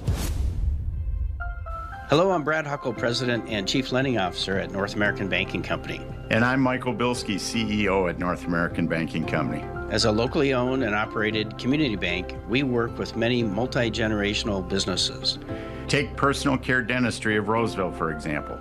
Dr. Walter Hunt, also known as Painless to me, has been a longtime customer of the bank since we opened the bank in 1998. When his son Kyle was ready to join the practice, they wanted to expand quickly. With their additional space and equipment, they now are able to see more patients each day while providing the same level of care and service. Okay, guys, I'll take it from here. If you run a family business or any kind of business for that matter, you should be banking with Brad and Mike over at North American Banking Company. Every time I deal with them or their team, I know I'm working with experienced professional bankers. So why not bank with my banker? North American Banking Company, a better banking experience, member FDIC, equal housing lender. Hi, this is Tommy B. My friends at Niemeyer Trailer Sales at their Albertville location off Interstate 94 would like to extend a special offer going on now through the Minnesota State Fair. Along with everything you can buy on a stick at the Great Minnesota Sweat Together, you should have some cool incentives with a State Fair deal when you purchase an RV from Niemeyer's Albertville location. How's this sound? Receive a free exterior ceramic coat and NanoCure interior treatment. These coatings provide a durable, long-lasting shield against dirt, water, and UV rays, and basically extend the life of your RV to keep it looking newer and lasting longer. It's a $2,000 value, free with purchase if you get an RV from Niemeyer's by September 5th in Albertville only. Plus great deals on their campers at both Albertville and Elko New Market, now through the end of State Fair. Take your passion on the road with Niemeyer Trailer Sales and see my guys and gals at Niemeyer's and look at what they got at Niemeyers.com. That's Niemeyers.com, Niemeyers.com. Your State Fair deals end on September 5th. Oh, and tell them Tommy sent you. You need to know a guy for your auto repairs, legal issues, banking, and more. The same goes for investment advice. You need a guy to help you be successful, someone you can trust who gets results. Well, I got a guy for you, Josh Arnold. Josh gives you straight talk, not sugar-coated advice about your financial situation. Josh has seen it all when it comes to economic and market conditions, and Josh can make sure that your retirement objectives match your investments. Do yourself a favor and call Josh now for a no-obligation, 48-minute evaluation. You've got nothing to lose, and you'll get a different point of view for your investments. Call Josh at 952-925-5608. That is 952-925-5608. You'll be glad that you did. And tell him his guy, Tom, sent you. Investment services offered by Josh Arnold Investment Consultant, LLC, a security investment advisor. Past performance is no guarantee of future results. All investments involve risk. All comments and opinions are Josh Arnold's and do not constitute investment advice. Tom Barnard is a paid endorser. On MyPillow's 20-year anniversary with over 80 million pillows sold, Mike Lindell and the MyPillow employees want to thank each and every one of you by giving you the lowest price in history on their MyPillows. Queen-size MyPillow's regular price is $69.98, now only $19.98 and just $10 more for king size. MyPillow's patented fill adjusts your exact individual needs to help you get the best sleep ever.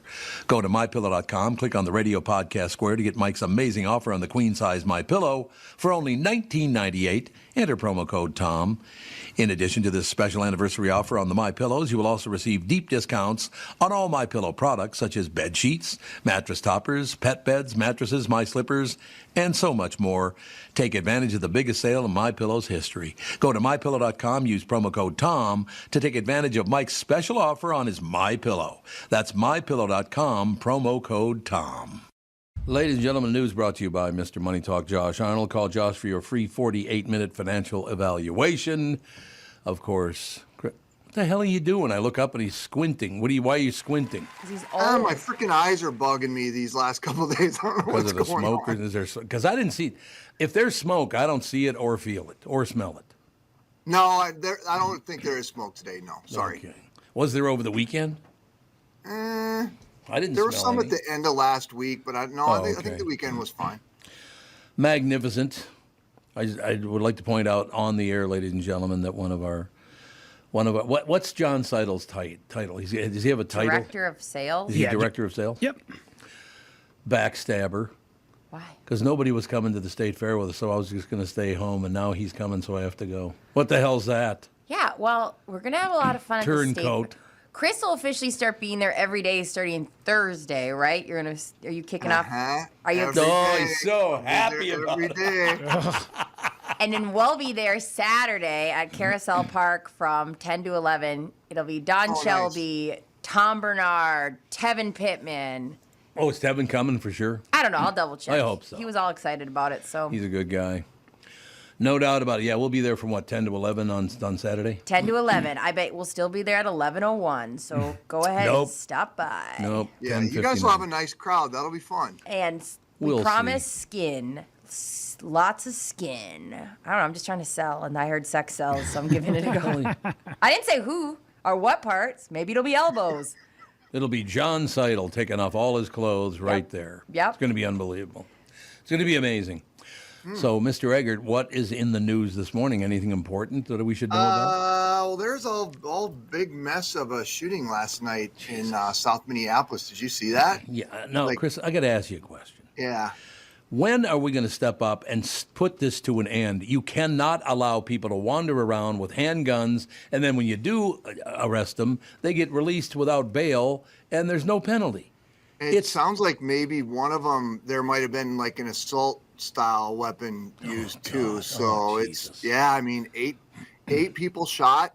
right there by, Chicago and Chicago and Franklin area there. Right there, so, yeah, it's, I don't know. I don't want to say that's a regular occurrence because that's it is unusually high number of people, but there still have been. It seems to be, kind of these things have been a constant this summer. That's for sure. Well, let me ask you a question. No description of the perpetrators. None. Well, I'd like to know what they look like in case I run into them. You know what I mean? The only description we had last night was that it was a couple of people in hooded sweatshirts, which doesn't really narrow it down very much. It does not. I mean, that could have been Brittany, for Christ's sake. She's always in a hooded sweatshirt. Yeah, actually, I almost wore one today, and then I grabbed a coat on the way out. That was such a generic description that we actually took that out of the script this morning, but I did know that because we were talking about it this morning. So. I just don't understand. I need to know what the people with guns that will open fire on you at the drop of a hat, I need to know what you look like. Yeah, I know that four of the victims were teenagers. I think it's implied that it's, teens shooting at teens, but I don't know that that's not proven as fact. I'm just using my women's intuition on that. But your women's intuition, which sometimes is off, which is weird. It's very true. My news person's intuition, but so that. It's been a fairly quiet weekend aside from that. But everyone's getting all geared up for the big gross heat blast that's going to be happening over the next few days. So. It's a couple of days though, right? It's not that big a deal, is it? No, it's not, and it is in respect to like certain segments of the population who don't have access to any cold. And also I know this kind of always seems to happen towards this time of the year, but a bunch of the Minneapolis pools and beaches have to have their hours cut way back because a lot of the lifeguards and staff are starting to go back to school. Oh, sure. But that stinks because you've got like some of the hottest days of the year and no place for kids to go in certain neighborhoods around town, which is definitely a drag. Yeah, Richfield pool closed yesterday. Did it? For the year? For the year, yeah. Why? No kidding. Yeah, it seems so early, right? But I suppose these kids are going back to college. Yeah, college kids are going back. What was the, what did we say with the Minneapolis one? Is Minneapolis going to be still open, but from 4 to 7, Monday through Friday, so 4 o'clock in the afternoon. They don't open until then, and then 1 to 7 on the weekends. So those hours are cut way back. Sure. So. All for the waste of time of going to college. I know. What a waste of time. I said that when I was 18 years old, and I'll say it again. I did last one day, though, so that was good. I like that. I'm glad you gave it a day. I gave it one day at college and went, this is not for me, not even close. Because there was already, day one, there was a lot of ass-kissing from the students to the professor. It's like, oh, they're going to suck up this entire 4 years I'm going to be here. Goodbye. It was just not for me. I could just tell it was not for me. Well, first of all, so you be the teacher and walk in, and as you walk in, say hello, because they would be talking to me, and they go, oh, you're new in class. It's really great to have you. Where are you from, and what's your name, and how's everything going? Then the professor walks in, so say hello to me, and then I'll be the same student. Okay. Was this a male or female professor? It was a woman, actually, but close enough. A woman. Did she have an accent or anything? She was arrogant as hell. I also think she grew up with an absentee father, just in case it helps with the character development. She had a 3-legged dog named Betty. So just to get a feel for this person. Okay. Thank you. Yeah. Oh, hello, everyone. Welcome to class.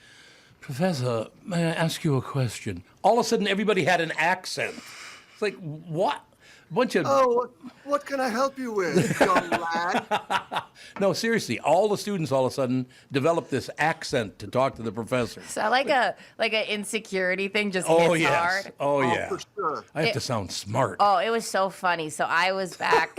I was in nursing school last year, and so I was 36, as the oldest person by 15 years. It felt like, at least, and. everybody, the insecurities they had about raising their hands, that was lost on me. So I don't know how many times someone would be during break, they'd be like, hey, Brittany, will you ask this question? I'm like, oh, yeah, sure. And how funny. But, like, I think in your 20s, you're still a little scared and you want to look smart. And then there's me where I'm like, let's go over that one more time for the slow ones in the back. Especially if you know you're paying for it. You're like, I will understand this. For sure.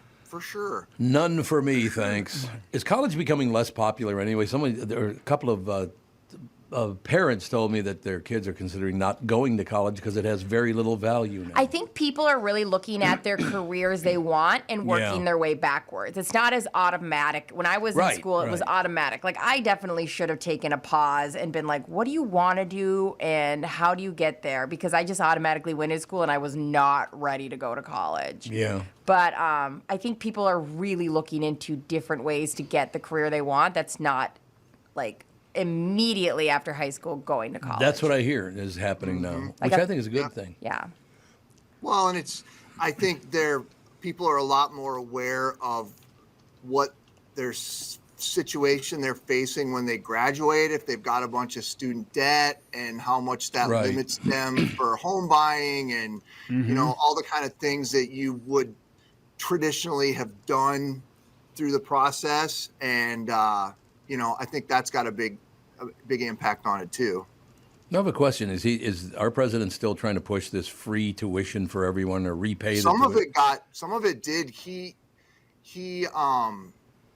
was able to somehow kind of go around the back way to get some of that given back to the students. So yeah, I don't know the exact figure on that, but there's definitely some going back to people who had first, you know, were qualified for that. And why do we have to pay that now? I don't really understand why I have to pay for your college education. Well, where does it end to? Right, exactly. I would love to retroactively go back and have some of my college paid for. That'd be cool. My one day, how much would I get? Well, you'd get $50. $50 for your you know, my kids both went to college, and Catherine and I paid every dime of their tuition. They never owed anybody anything. We're lucky. I had a good job at the time, so I understand the luck part of that. But if people are busting their ass and paying all the tuition and the books and the dorm rooms and all that stuff, that was all paid for. And I don't think that Catherine and I should have to pay any more because we already paid our fair share. Right? I mean, it's, you know, the money, it doesn't just appear, right? Like it's coming from somewhere. So. Matter of fact, the last year of college for Catherine, I paid for that too. Where's my dough from that generation? Yeah. You get a lifetime of thank you from your family for that. Yeah. Yes, I just heard it last night. It was either thank you or F you. I can't remember which one it was. It was one of the two. No. That doesn't happen. You're absolutely right. Look, look, you want to go to college, that's great, but I don't know why I have to pay for it. Why do I have to pay for your college? Where did I saw a story in the last couple of weeks, because like state of Minnesota and some of the states are going to be giving a certain level of college to people who qualify.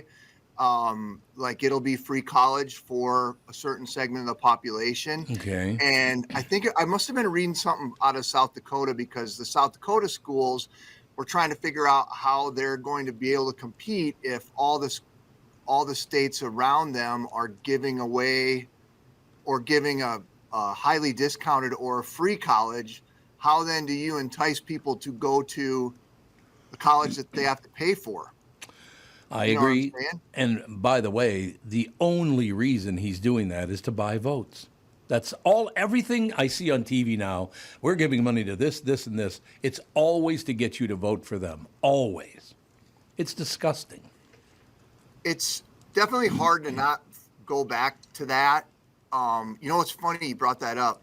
We got my senior who just graduated got a letter from Congressman Dean Phillips, from Congress, and you open it up and it says, "Dear," it doesn't say the student's name, and it's like, "Dear recent graduate from," fill in the high school right there. Mm-hmm. It said Wayzata High School, and Mine went to Minnetonka. Whoops. So I know a bunch of Minnetonka kids got this thing from Dean Phillips, like congratulating them for graduating from Wayzata. I'm wondering if other high schools in his district had the same thing, or if they all said Wayzata, or what the situation is. I mean, it's not that big a deal. It's at face value, but I was reading the letter and it's like, young people's opinion are important to me, blah, blah, blah, blah, blah. So clearly he's trying to reach right out to 18-year-olds who might be voting for the first time, which, I mean, that's being a politician. I guess what I'm wondering is if we paid for that, since it came from his congressional office, right? Taxpayers paid for that. And he also said he's going to send different letters out correcting the high school. Good. Oh, good. Well, so we'll pay for that too. More money. More taxpayer money. Also, how detached are you if you think like that's a cool way to get 18-year-olds? Like, learn to skateboard like the rest of us. Like, do other cool things. Like, I literally have a convertible just so the neighbor girls think I'm cool. You know, like a letter, that's not going to do anything. I mean, that is another point. I mean, it's definitely a valid point, but I just thought it was kind of funny. Start smoking e-cigs. Come on. No. He owns an alcohol company. You don't want to smoke e-cigs. Yeah. You want to get that college age vote? I'm pretty sure you could do that with some of that vodka. Some of that Phillips vodka? That's true. Do you guys remember the politician? He was an old man. I swear he was in his upper 80s when he did this promo, but it was something like, I was out at the park the other day and a young man on a skateboard came up, little Timmy, and Timmy was about 7 years old, and he said, "Sir, when I grow up, I want to be just like you." What 7-year-old on a skateboard knows? First off, they have no idea who this guy is, unless he's out there wearing a costume that says Bluey on it. I don't think this kid would care about it. Oh, don't bring up Bluey. Man, I was blown away. I'm like, now you guys aren't even hiding how big of bullshitters you are. That's funny. It's true. There's no question about it. I don't know. Phillips vodka. I used to drink that once in a while. Hey, when money's a little tight, go to that bottom shelf and it'll be there for you. I love it. God, that family did very, very well. Phillips, what is it? Beverage company? What is it? Liquor company? Something? Yeah, it might be distributing. I'm not sure what the technical name is. I had a roommate in college, Kristyn, lovely girl. She used to just take Phillips vodka and then pour the mixed Kool-Aid stuff just right in there and then mix it. And I know, it was so impressive. Like in the bottle? She would either just mix it in the bottle or just mix, if she was making a big drink. It depends. Like if we were going to, walking to a party or whatever. Yep. I still remember it was dyed all the way until spring when she threw up so aggressively, this is in Duluth, in the snow. And it just, since it's that pink red dye, it just every week we would see it just kind of disappearing until it was like the dyed grass. It was lovely. There you have it, ladies and gentlemen. Yeah. So look, we've once again solved all the world's problems. Mm-hmm. Yes, obviously. Phillips vodka for you, and no, I don't know Dean Phillips. I've met him a couple of times. He was on the Family Podcast once. He asked me to endorse him, and I checked with a couple other friends, and I found out they liked him, so I did endorse him. That's the other thing that amazes me about people. Oh, yeah. Why is it then that I endorse both parties? I don't care if you're a Republican or a Democrat. I don't give a damn about that. If you're a good person, you're a good person. Mm-hmm. Yeah. I don't understand why people can't figure that out. Chris, has anyone ever asked you to endorse them? I don't think legally you can, right? Yeah, I probably couldn't.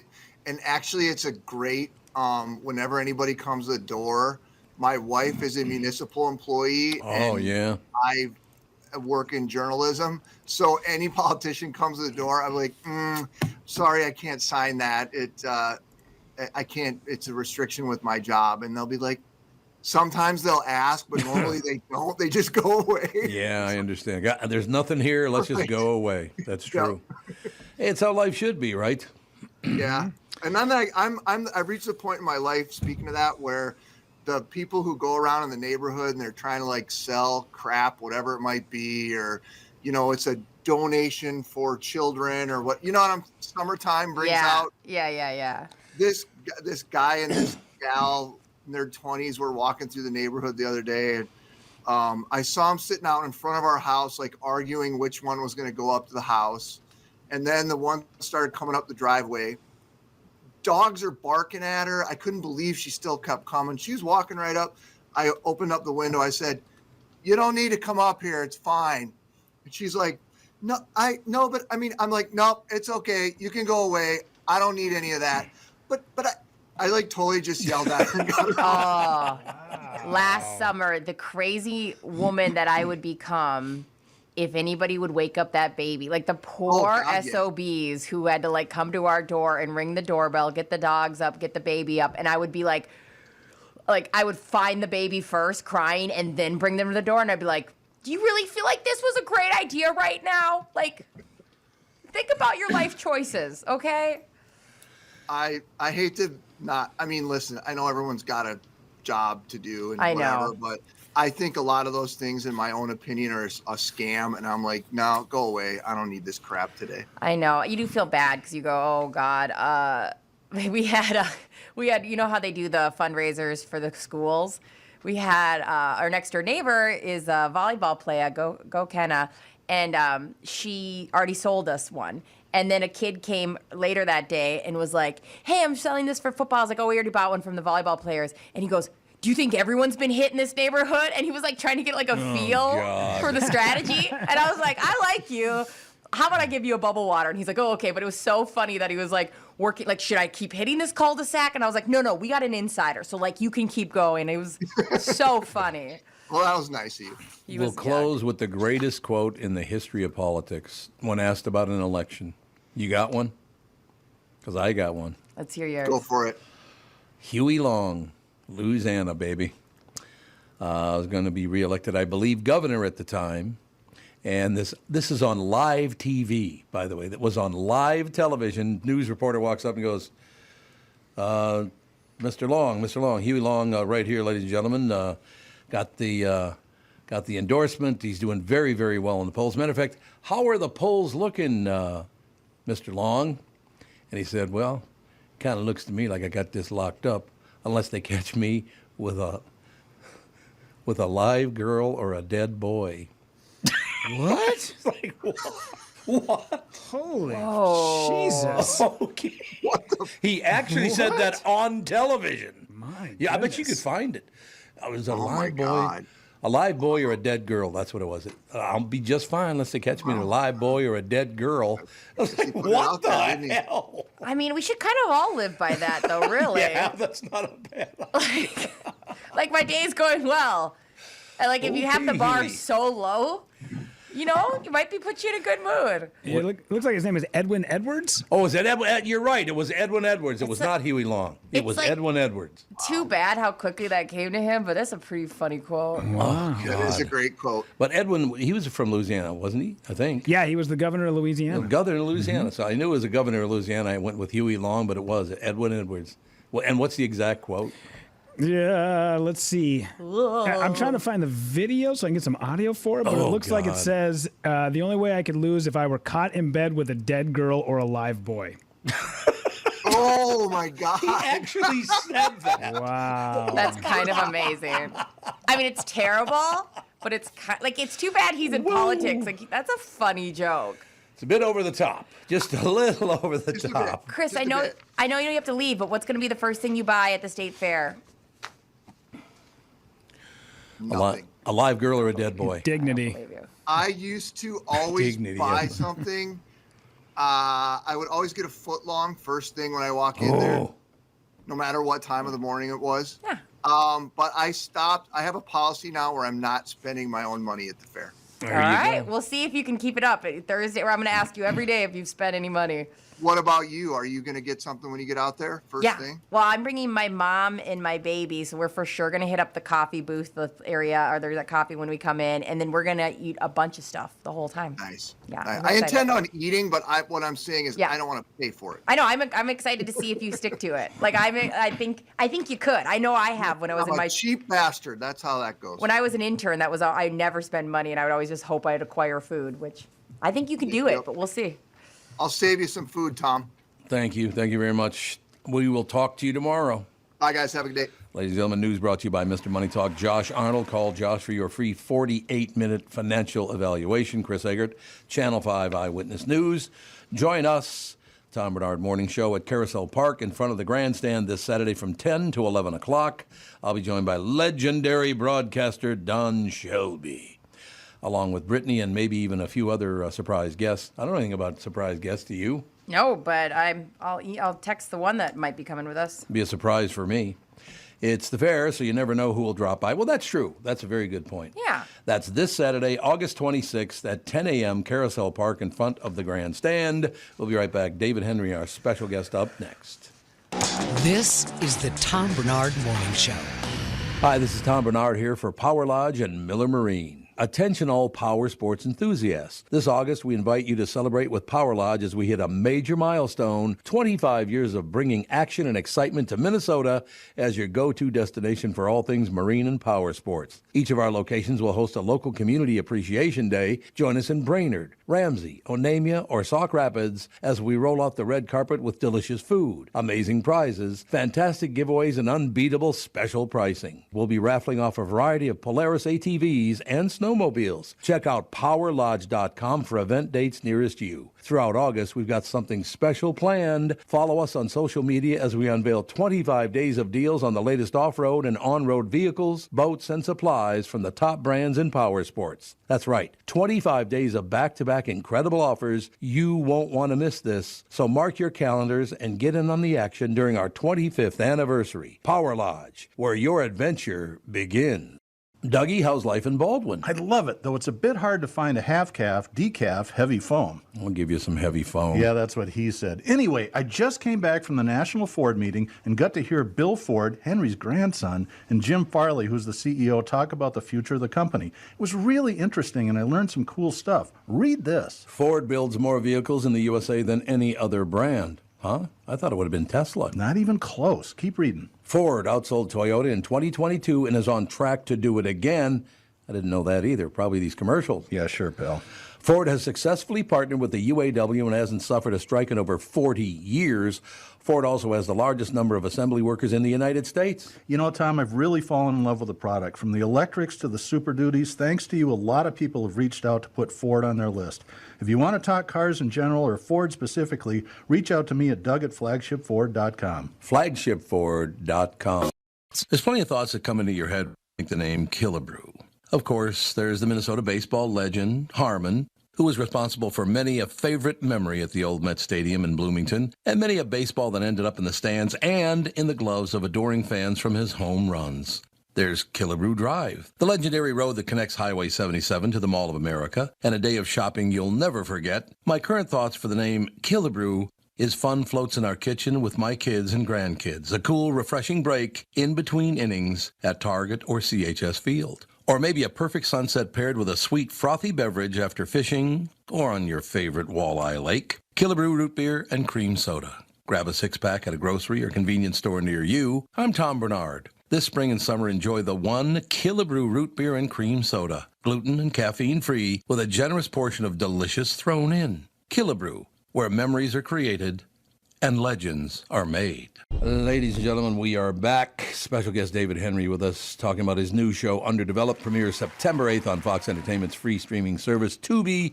This hilarious mockumentary-style series can be compared to popular shows like The Office, Abbott Elementary, Parks and Rec, and Entourage. Underdeveloped surrounds a group of failed and inexperienced producers forced to work together at a production company. Starring alongside David is actor Tom Arnold. David, how are you? I'm doing wonderful, Tom. Thank you for taking the call here this morning. Thanks for having me. Well, I'm not going to tell. I didn't know it was you, David. I'm hanging up right now. I'm very hurt. No, it's terrific. I tell you what. I'm glad I got that through.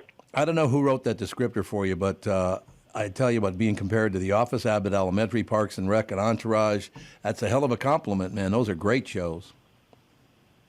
Yeah, it was. It was a blast. Right now, we're in the midst of two strikes. We're in a Screen Actors Guild strike and a Writers Guild strike. Something that hasn't happened in freaking decades. I think 60 years or something like that.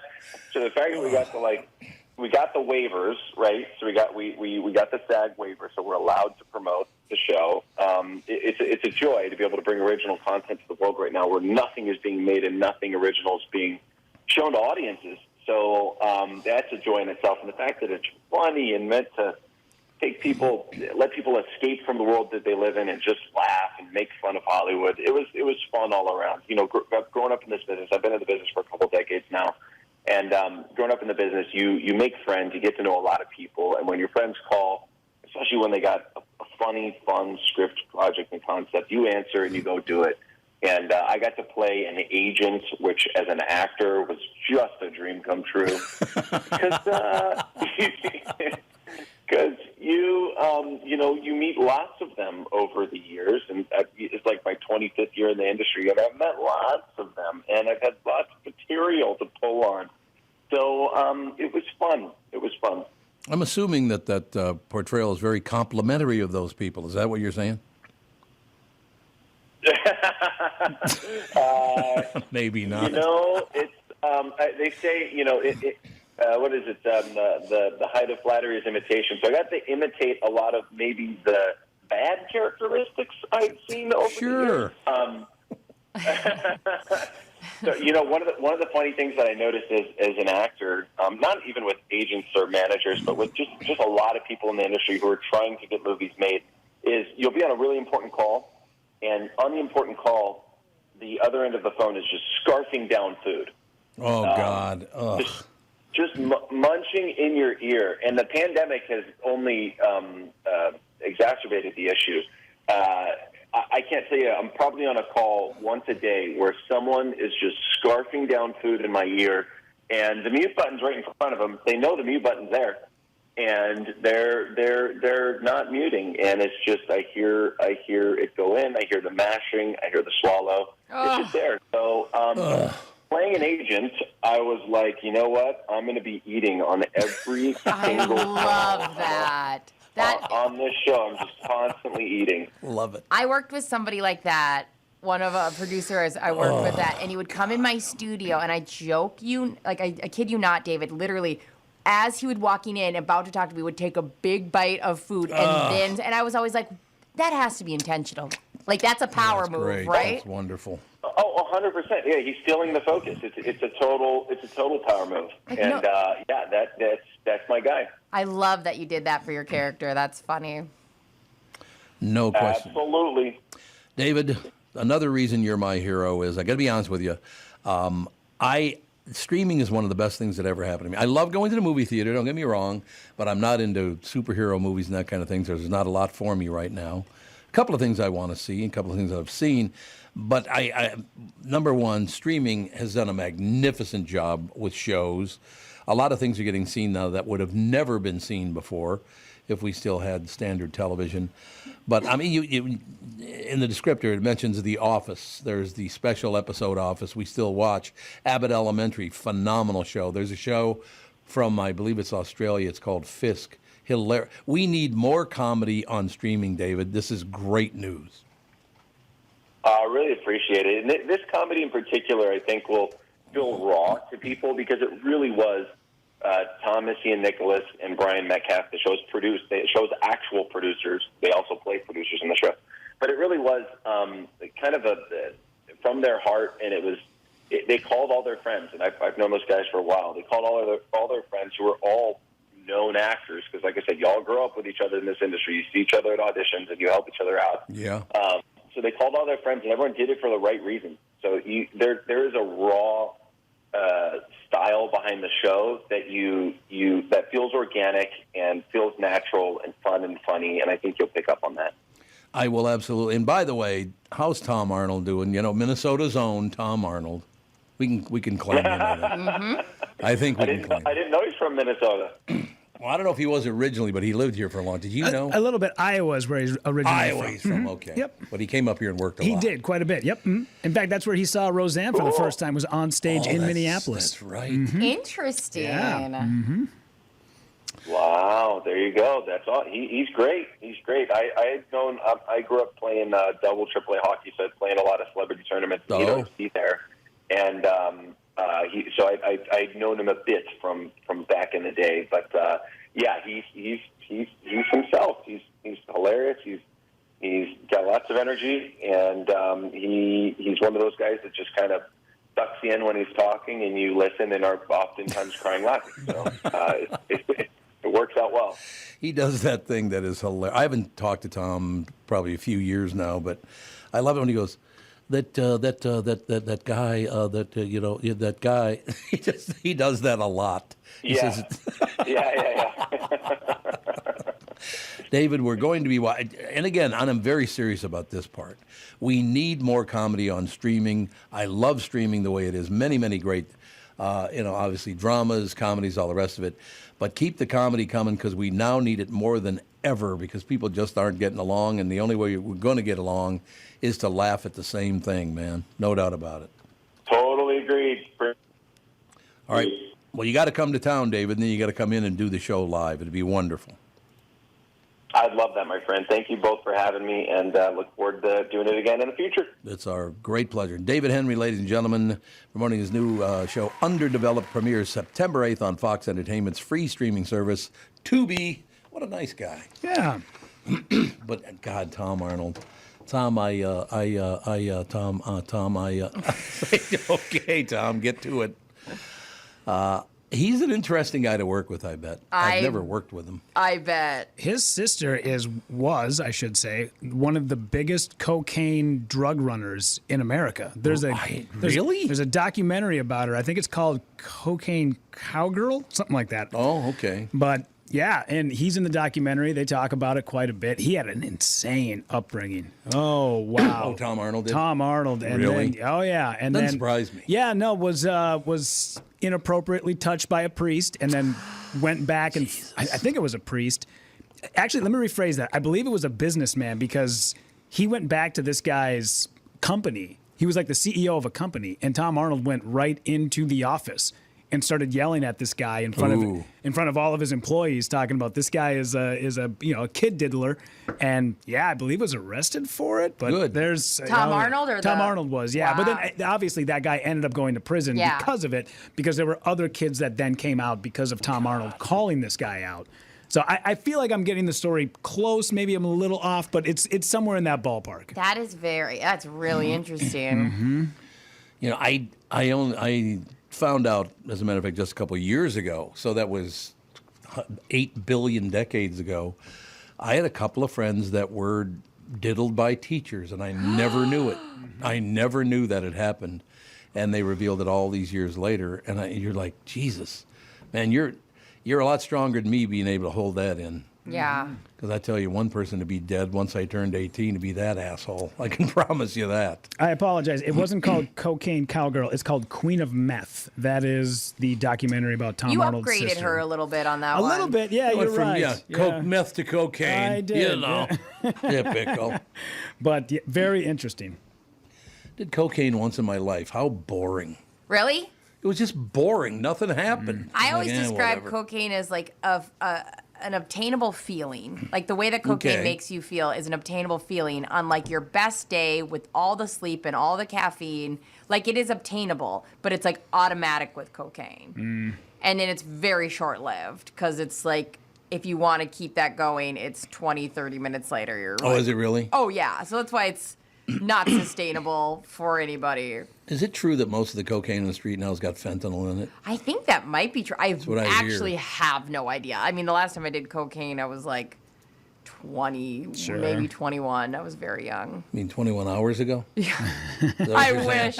I wish I'd done cocaine. To this day, man, I always joke. I'm like, I want something that's stronger than coffee, but a little less than cocaine. Like just that nice sweet spot right today would be amazing. That's great, though. I looked back 21 hours. That would have been noon yesterday. So that's good. Yeah, like I think, I think Go-Go was taking a nap. I was being responsible. How could anyone do street drugs anymore with fentanyl mixed into everything now? Yeah, I don't know. You're going to die. Mm-hmm.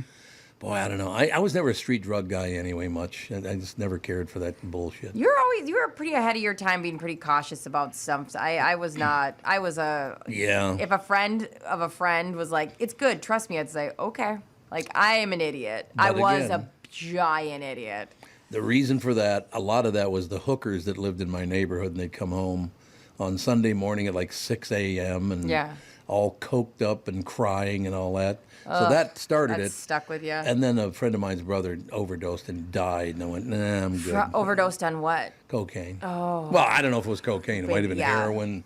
They said it was cocaine, but I don't know if it actually was. Yeah. But yeah, I got very lucky in that. I mean, I don't consider myself lucky because somebody else died, but I was lucky to know that could be a possibility, and I just steered away from it forever. And like your kids are that way too. They have no interest in none. Like they're not even big drinkers. No, they're not. So they followed Catherine's lead. So anyway, yeah, no. Yeah, no. But isn't that funny? Like they didn't have that traumatic thing that scarred them, but they still took that with them, like the cautiousness. They did, yeah. Well, again, you can't even trust people to do the right thing when there's nothing in it for you. Yeah. It's just, there's no way. If they can make money off of you, they're not going to lie to you. If they can make more money, they will lie right to your face. Yeah. People are disgusting when it comes to money. People are. And everybody's got to have huge stacks of it. Oh, we got this and we got that. All these billionaires. Like, I think if I ever met Bill Gates, I might kick him right in the nuts. That's an interesting approach. He's not my kind of guy at all. He is all about the money, man. I don't know what scenario you would be in to meet him. Like, I run with those guys all the time. Yeah. I'm at the Billionaires Club. I'll hang it out. Could you imagine, like, how shocking that would be? Just walking down the street and the guy's like, "Hi, I'm Tom." Whap! Right in the dick. You're like, kicking what? Right in the what crotch. happened? Is that technically a cheap shot, or is that? If he doesn't know it's coming, then he's a fool. What is he doing? What's he doing now? He's doing something with mosquitoes now or something. I have no idea. Flies or some damn thing. He's making protective mosquitoes to fly around his crotch. Yeah, in case somebody exactly. Block the shot. Better look into some padded pants, sir. Wear some snow pants in August. They should wear snow pants in August. Sons bucket. of bitches. Wow. Yeah, that's just the imagery of that is just killing me. The wind up and everything, walking up to Bill Gates just to kick him in the crotch. Yeah, I don't know. Like I said, those people are just not my kind of people. No. And that dropping my you were so soda mad. bottle just ran away. You were so mad you chucked a pop I threw it bottle. on the floor. It's plastic, so it didn't break. Yeah, I think it's hard to. I mean, like I get that like people are so successful, but like there are people you go, do you really need that much money? Like, do you really? Is that the game? Well, that's plan? all that matters to people now. Yeah. And I'm talking about the poorest person in the world and the richest person in the world. All that matters to those people is money. Have that in common. It's disgusting. Go out. You want money? Get off your ass and go get a job. How about that action? Yeah. Go for it. That sounds terrible. Like I said, the worst experiences of my life is when I tried to help someone out financially because they will always steal your money. Always. Yeah, there's something to be said about that. My mom always said if you lend anybody money, never expect to get it back. Never expect to get it back because you aren't getting it back. And that actually has changed. Like, that was really good advice from Beverly because, like, there has been times where I have given people money as, like, a loan or whatever or some extra money. And both me and my husband know that, like, that's gone. It might come back or it might not. And we can't rely on it. It can't be enough money that it would, like, hurt us in any way because. No, there's no question. It's like that. The chances of that coming back or that relationship being changed forever are likely. And by the way, the higher up the chain they are, the more likely it is they will steal your money. Yeah. That's very true. The more successful people in certain jobs, and I could name one, but I don't want to do it, some of the filthiest human beings when it comes to money that I've ever met in my life. They will do anything for money. It's just disgusting. Yeah, I agree. And it's funny, too, because you and I have talked about this. It's like there's a freedom to realizing that $1,000 will not change your life. No. If I stole $1,000 from you, Tom, could I get away with it? Heck yes. What do you mean if? If. I mean, I could. I mean, I know. I have access to all, A, B, and C. I could totally steal 1,000, and you probably would never know because whatever. Probably. What would that do for me after 1 month? Like $1,000 what? Like what good is it going to do you? Nothing. But how could it change our relationship forever? And how shitty would I feel constantly being around you, knowing that I stole money from you? I wouldn't be able to even look you in the eye. I'd be a wreck. I know. That's the whole. Well, you have good parents. That's why. Yeah, my mom would. Oh my God, if she even found out I took a penny from somebody. I know. Like when I got pulled over from the cops, she's like, "Were you nice to the? You better been really nice to that officer." And I was like, I told him thank you after he gave me a ticket. I say thanks for serving, like because nothing wrong with my that. mom taught me that you don't talk back to teachers. You don't talk back, and we've been really. I've never ran into cops that treated me badly. I've had them some be curt, but that's fine. So I'm lucky in that way. And then on top of it, like my mom was a teacher. If I would have came home like some of these kids come home and gone, he was mean to me or he was picking on me, my mom would be like, what did you do? It's your fault. How did you piss off this teacher? Oh, yeah. I've been down that road. And so, like, now if I, on top of it, if I told her ever, like, I took money from somebody or if she ever found out I stole, like, a like, I mean, anything. Like, it's just not how, I just could not, I'd be a wreck. Yeah, I'm right there with you. Yeah. I could make my own money. I don't need to steal money from other people. And don't you have to admit to yourself you're a complete loser if you have to steal from someone? Yeah. Just go make the money. Well, I mean, I don't know how you would. Listen, I lose sleep thinking about weird interactions I've had with people. And so if I'm awkward or. You should really pronounce that word much more clearly. Which one? The one you just said. Interactions. Interactions. Because it sounds like you said erections. Or intercourse. The people, I do lose sleep over some people have had intercourse. Yeah. Samesies. Well, I think everybody can stand in that line. It's probably true. Yeah. So it's like I can't imagine than any other. I mean, there's times in my life where I'm like, was I rude to that bank employee or Sprint employee? Things where you go, was I a little bit short with somebody? And you stay up thinking about it, like things that happened 5 years ago.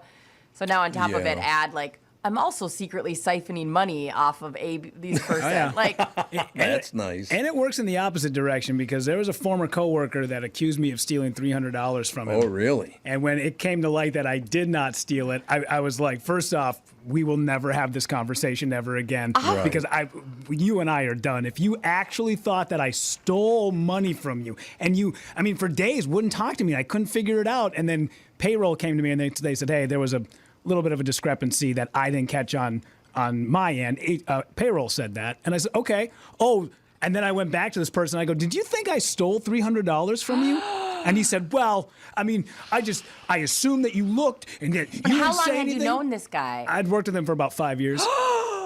Oh, yeah. And I said, that's it. We're done. Never again. We're never, ever. You are dead to me now. And I've stuck to that. I've held my grudge. I'm not going back. No way. Why wouldn't you hold a grudge? Yeah. How did he think that you stole his money? So we have similar close names.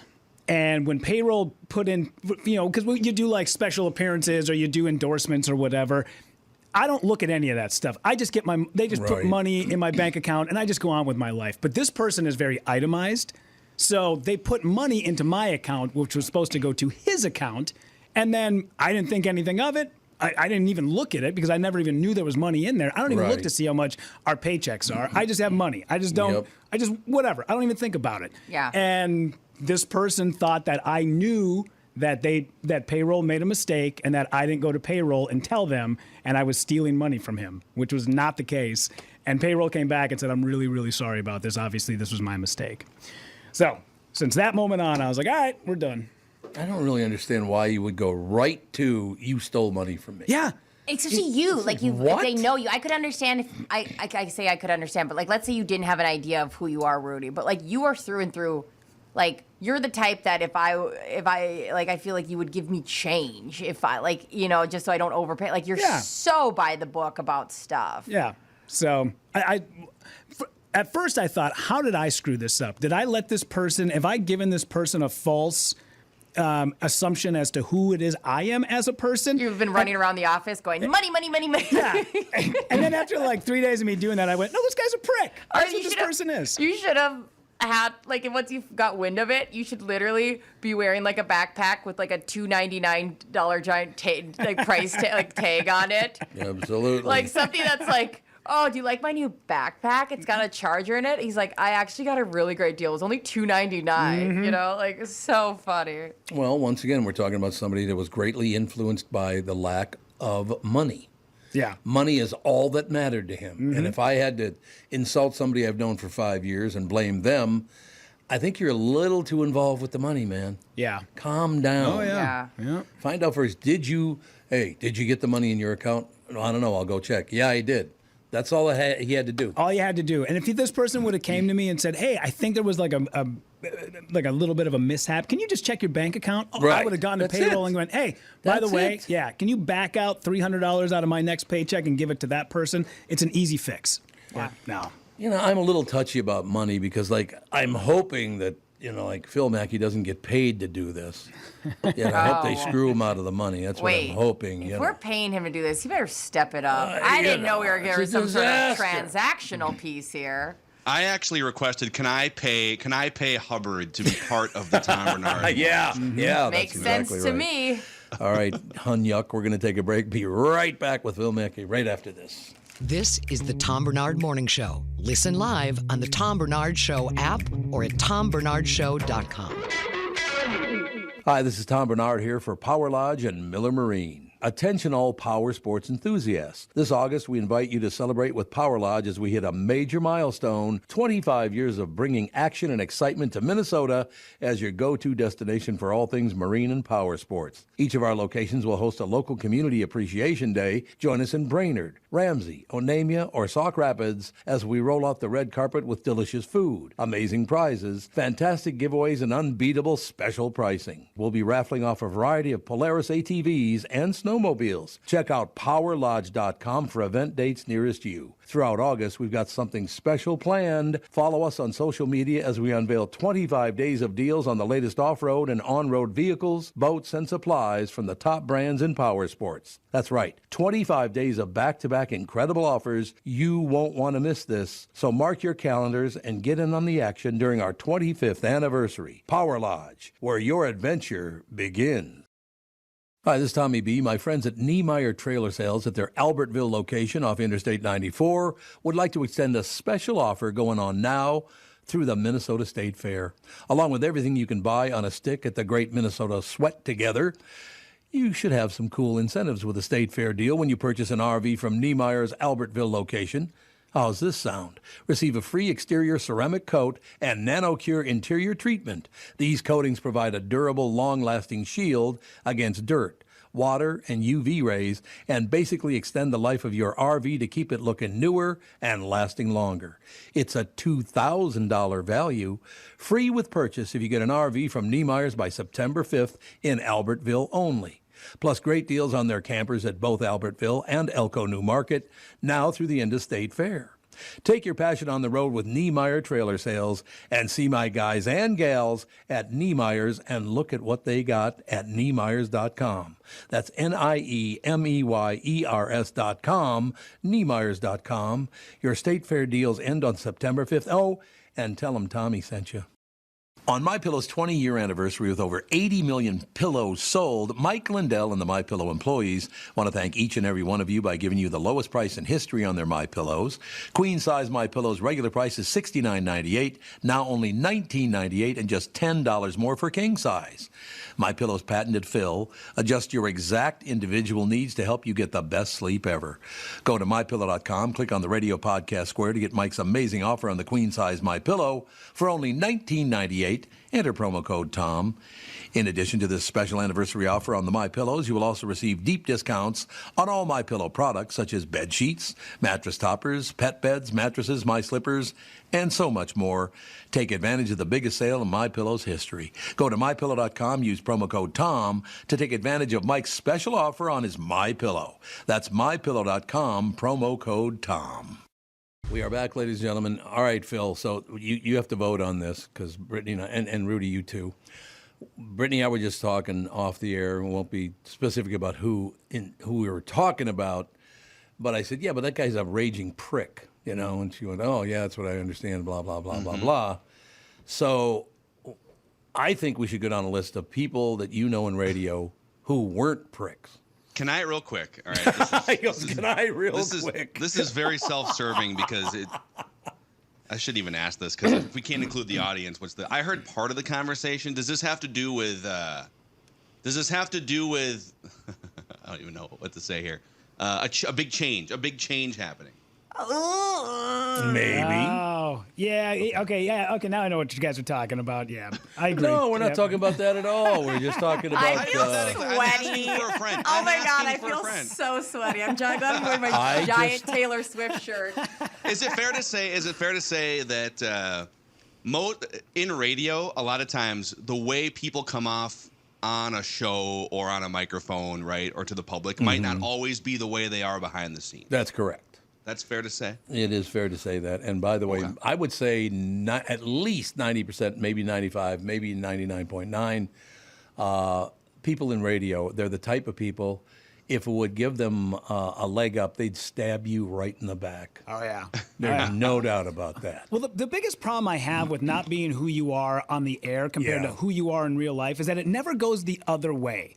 Because if you're a prick on the show, you're a prick in real life. Yeah. If you're super nice on the air, you're a prick in real life. Why can't you just be a huge prick on the air, and then as soon as the mics go cold, you're bubbly and fun to be around? It never happens like that, ever. I have met people who have dated the go-to prick on the air, and they'll be like, "Oh, he's so sweet behind the scenes," and I'm like, "That's not true." Like, I know that's not, first off, I know that's not true, but they're like, you don't understand. Like, he's actually this big sweetheart behind. I go, no, he's not. No. Like, you just have dad issues like all of us, and you just want him to be great, and he's not. Like, sorry. It is a crazy industry filled with insecurity and egos. No question. Jockeying for position. Yeah.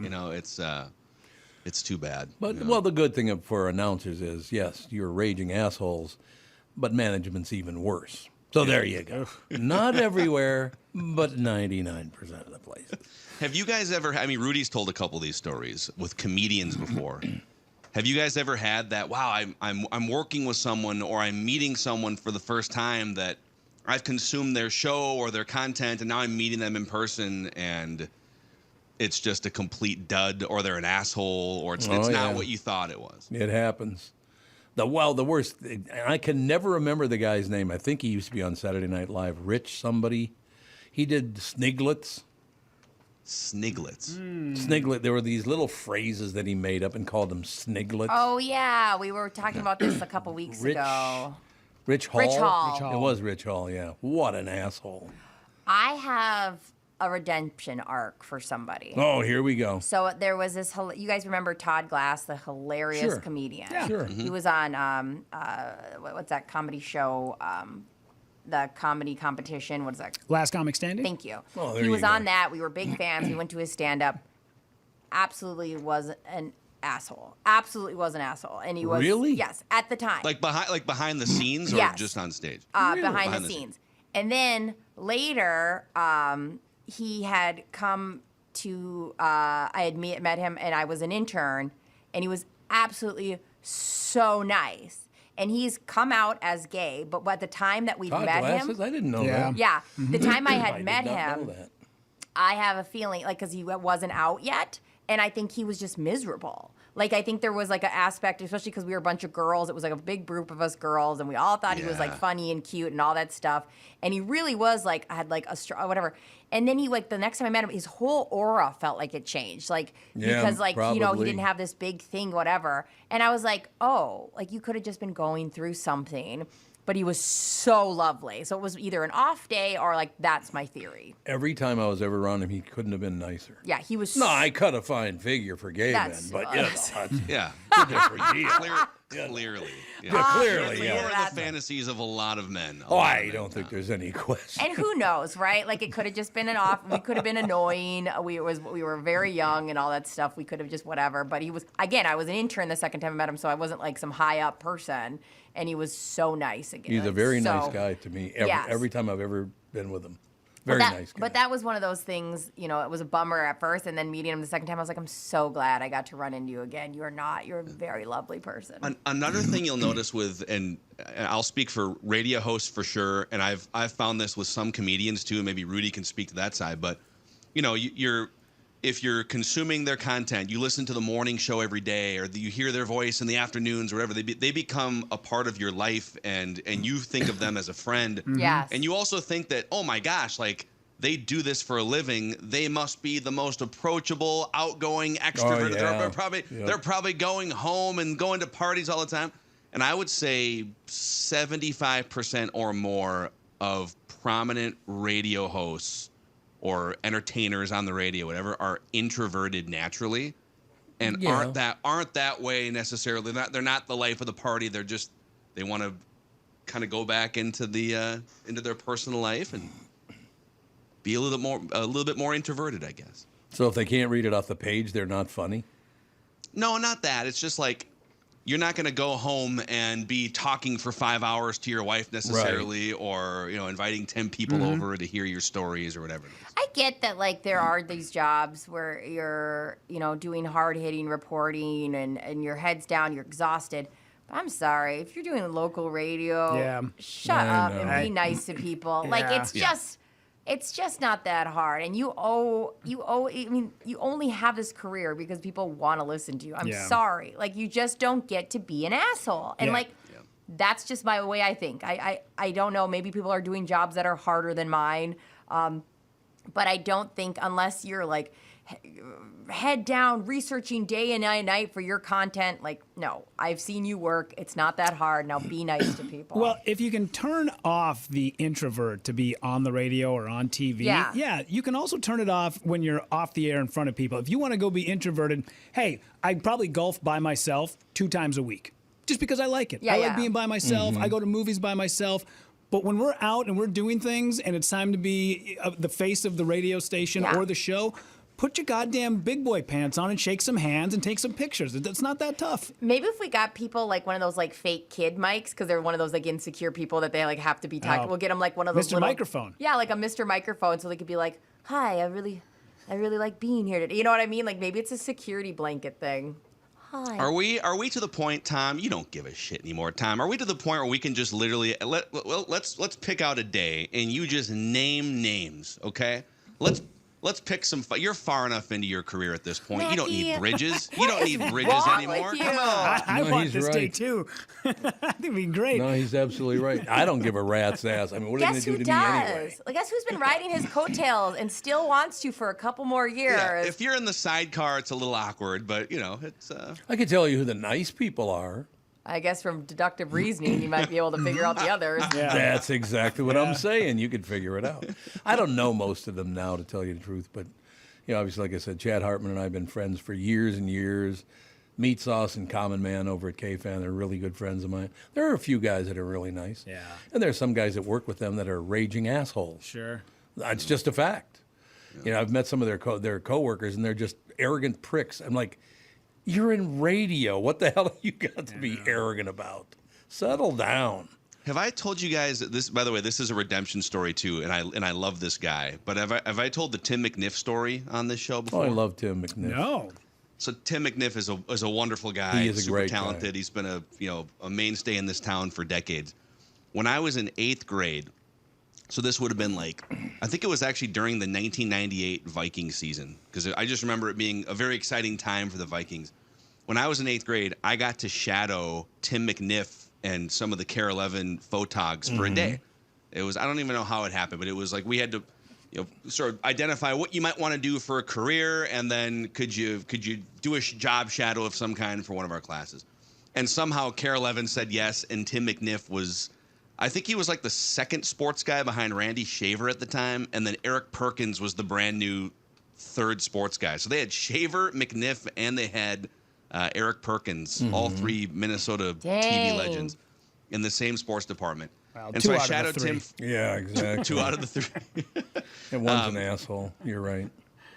See, this is what I love. See, Mackey, I hate you. I hate when you do this. Then you walk away, live your life. And Wait a second. So we know that Tim's not an asshole because we've already identified. We've already talked about that. So either Randy or Eric, you think is an asshole. Well, I've never met Eric. No, Randy Shaver's always been an asshole to me. Every time I've ever seen him, he's always been an asshole. And I don't know what I did to him. There's something must have gone on because he's just very unpleasant. See, I've had great interactions with Shaver, and I know I know his wife pretty well. Me but too. man, Perkins, that son of a bitch! I swear to God. What's wrong with this show today? Way to go. Swear to God. Way to go, Phil. Phil, I had like 4 hours of sleep last night. Go was up from 3:30 to 5:30. I cannot gatekeep our life and keep it together today. Yeah, so well, you you're know gonna what? need 4 hours. You're gonna need 4 hours on LinkedIn tonight. So block off some time, Brittany. You know, one thing that's kind of interesting, that's funny, because you just talked about, you got along with Shaver, okay? Yeah. This office we're sitting in right now used to be Randy Shaver's office. He and I think his wife was raising funds for charity or something. Yeah, they do a 5K. That was this office. No kidding. This was her Wow. office, yep. Huh. And I came in and said, "Get the hell out." No, I did not. I've never met her. I'm sick of you guys raising all this money for charity. Get out. Wow. Yeah, that's one thing I will tell you about TV people. They're either very nice or they're raging assholes. There's no in between with TV people either.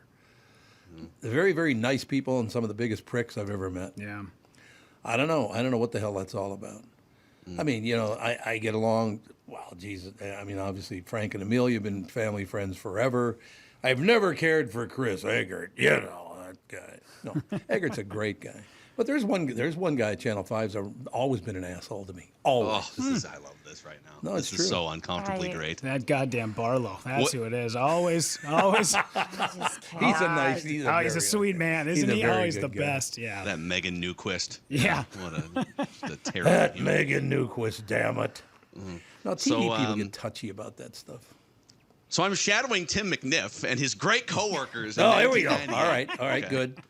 We're ready. And this is just a little 8th grade, And in retrospect, like if you would have asked me now, hey, would you like an 8th grader to follow you around, work all day? I mean, begrudgingly, you'd probably say yes. But so, anyways, it was great. I took a bunch of notes. I wrote a handwritten letter to Tim to thank him, and it was one of the highlights of my probably school at that point. Because hey, I want to do this for a living. So about 12 years ago, I think I was at 1500 ESPN at the time. I was a full-time sports media member. Oh. And I had not seen Tim transition to like doing mornings and stuff on Care, right? Sunrise or whatever. Right, yep. And so I saw Tim was at Vikings practice one day at training camp. And this had been, 12 or 13 years. And so excitedly, I'm like, I got to go talk to Tim. Tim's going to think this is great. This protege, right? I shadowed him in 1998, and here I am. I have made it in the industry. There I am you go. full-time in Minnesota sports media, a full-time radio host. He's going to be so proud of me. I walk up, hey, Tim, how are you? You may not remember me, but I'm Phil Mackey. I shadowed you in 8th grade, and now I'm full-time in the industry, and I just want to say thank you. And he goes, what was your name? Phil Mackey. And he goes, doesn't ring a bell. Never heard of you. Just lie. Oh, that was a great day. I'm so glad. People need to know that they can lie. Like, you can lie. Well, thank you. And I just kind of awkwardly moved on my way. And we've had this conversation now multiple times over the last decade and whatever. But I was so excited. But he probably had a million kids that have come up to him or they had shadows or whatever. And so that was one moment where I was highly dejected, more because of my expectation that he would remember an 8th grader from 12 years ago. Funny. What's amazing about that is going back now. This is back before you guys' time. Excuse me, but the CCO morning show, WCCO, well, afternoons, morning, all the rest of it. That station was destroying everybody in the market back in the day, and then we came along and we beat them pretty badly. It was the first time they had ever lost, and they never did recover from it and all the rest of it. But I will tell you, Boone and Erickson, Steve Cannon, you go down the list of people, they could not have been nicer. See, I thought they'd be all pissed off at me or, what the hell are you doing? They could not have been nicer. So what about Backlash LaRue? Was that guy an asshole? Well, my young fellow, my dear fellow. Morgan Mundane. Mundane, baby. I loved Morgan Mundane. Can you imagine? I mean, think about, and I don't know, for people that are my age or younger. I feel like I grew up listening to Steve Cannon as a kid in the afternoon. I did. He did a 4-hour afternoon drive show himself with 4 characters. That's correct. That's so impressive. Yeah. That is so impressive to just even know that you're going to go on air by yourself and just take on something like that. You're literally gonna be a voice. You're a voiceover actor and a radio host and a storyteller and a news reporter, all in the same 4 hours every day for years. I It's take it back. insane. That person can be an asshole if they want, because that actually sounds like you're working.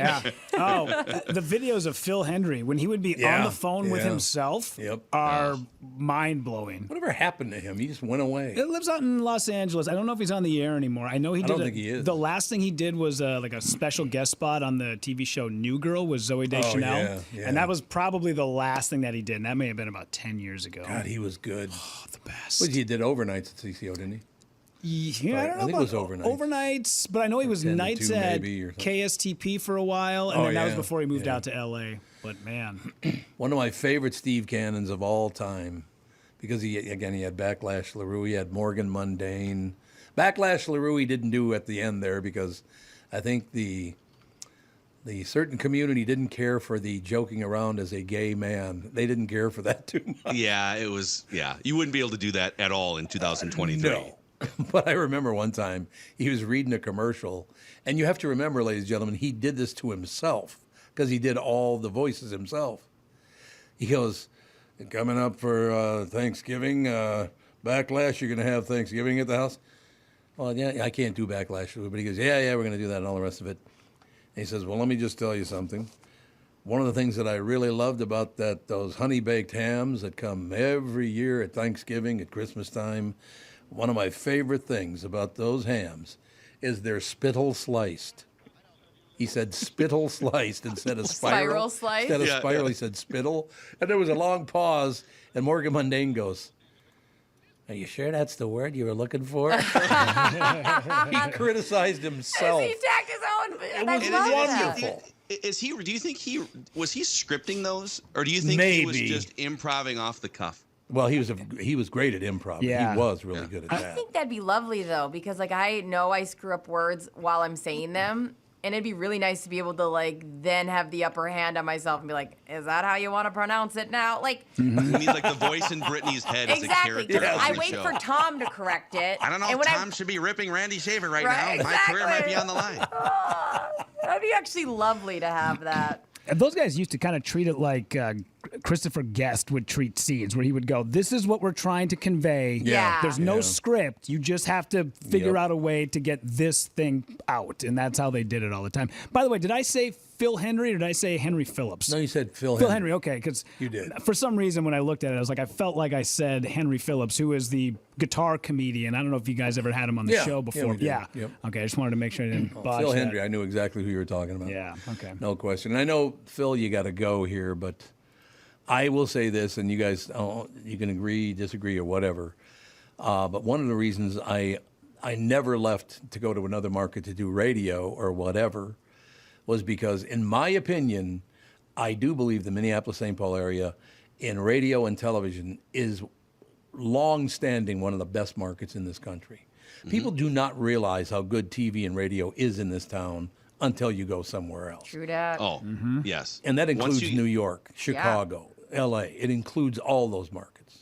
Agreed. The product, if you compare the product, I mean, L.A., Chicago, New York, if you want to, maybe you put those in a different, but like if you compare the production, the product. And Oh, New York local is terrible. It's terrible. Oh, they're I mean, it's their news. It looks like it's really put together by like a sophomore play. It's wild. You're like, that set's gonna fall apart right now. No, you got the Scott Shannons of the world. He was a legend. Scott's an old friend. Worked with him many, many years ago. But yeah, I don't know that people who live in this market understand just how good the newspapers were, television, radio. It's as good or better than any other market I've ever been in.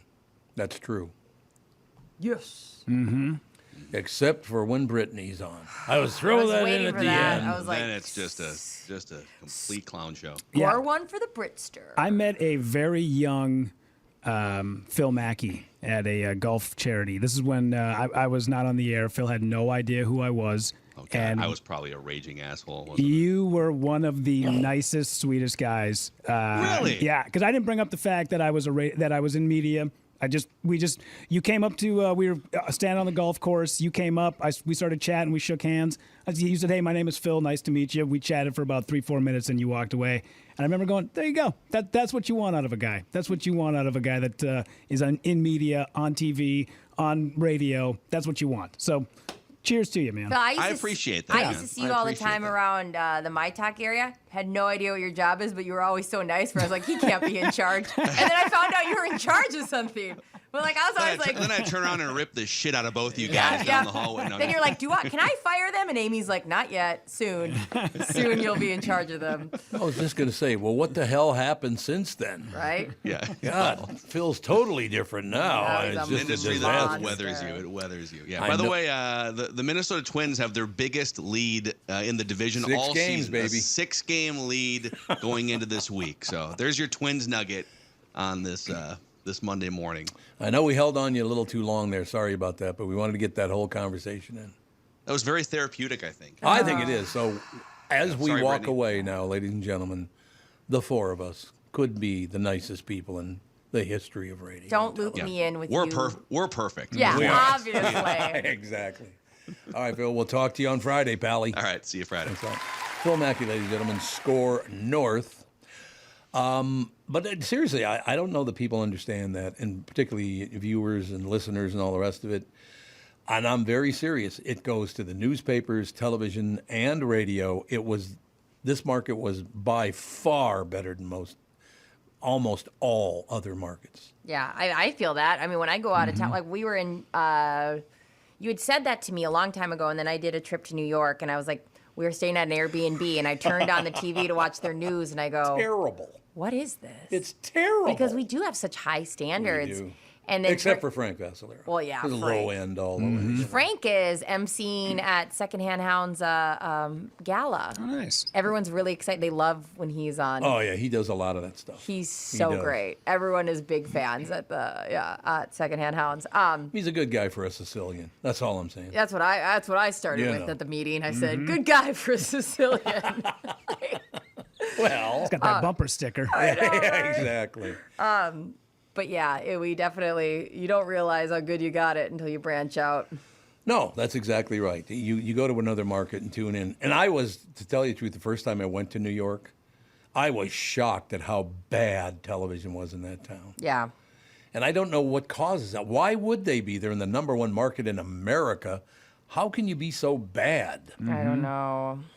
Yeah, I know we always judge it by numbers. You know, if you're in the top 1, 2, 3 markets, that must be where the best are. No, it's not. It's not. I had a friend of mine get hired at a radio station in New York, and I was like, don't take this the wrong way, but you got hired in New York? And he's like, yeah, I don't believe it either.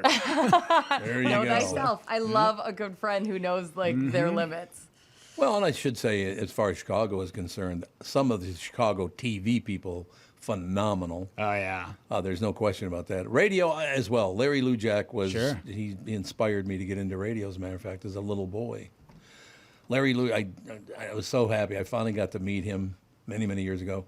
Retired, and I think he died within like 2 or 3 years after retiring, which you could kind of see coming. Because Larry Lujak was all about being Larry Lujak. Loved He was his just job. a great guy. Very humble, no question. We have to take a break here, be right back, and wrap things up right after this. This is the Tom Barnard Morning Show.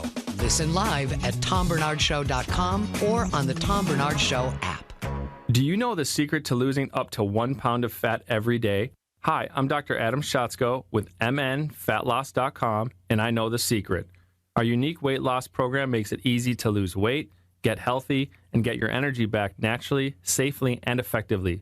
If you'd like to lose unhealthy fat without counting points, no exercising, no prepackaged meals, no surgery, and no hypnosis, go online to MNFatLoss.com. Tom here for MNFatLoss.com. As you may know, I started the program earlier this year for 60 days, then spent several weeks in the maintenance phase, and now I'm back on the program. I've lost 30 pounds, and I feel great. I don't have to exercise, I eat delicious real food, and I'm not hungry. I recommend the program to anyone wanting to lose weight. Many patients lose 20 to 30 pounds in about a month or two.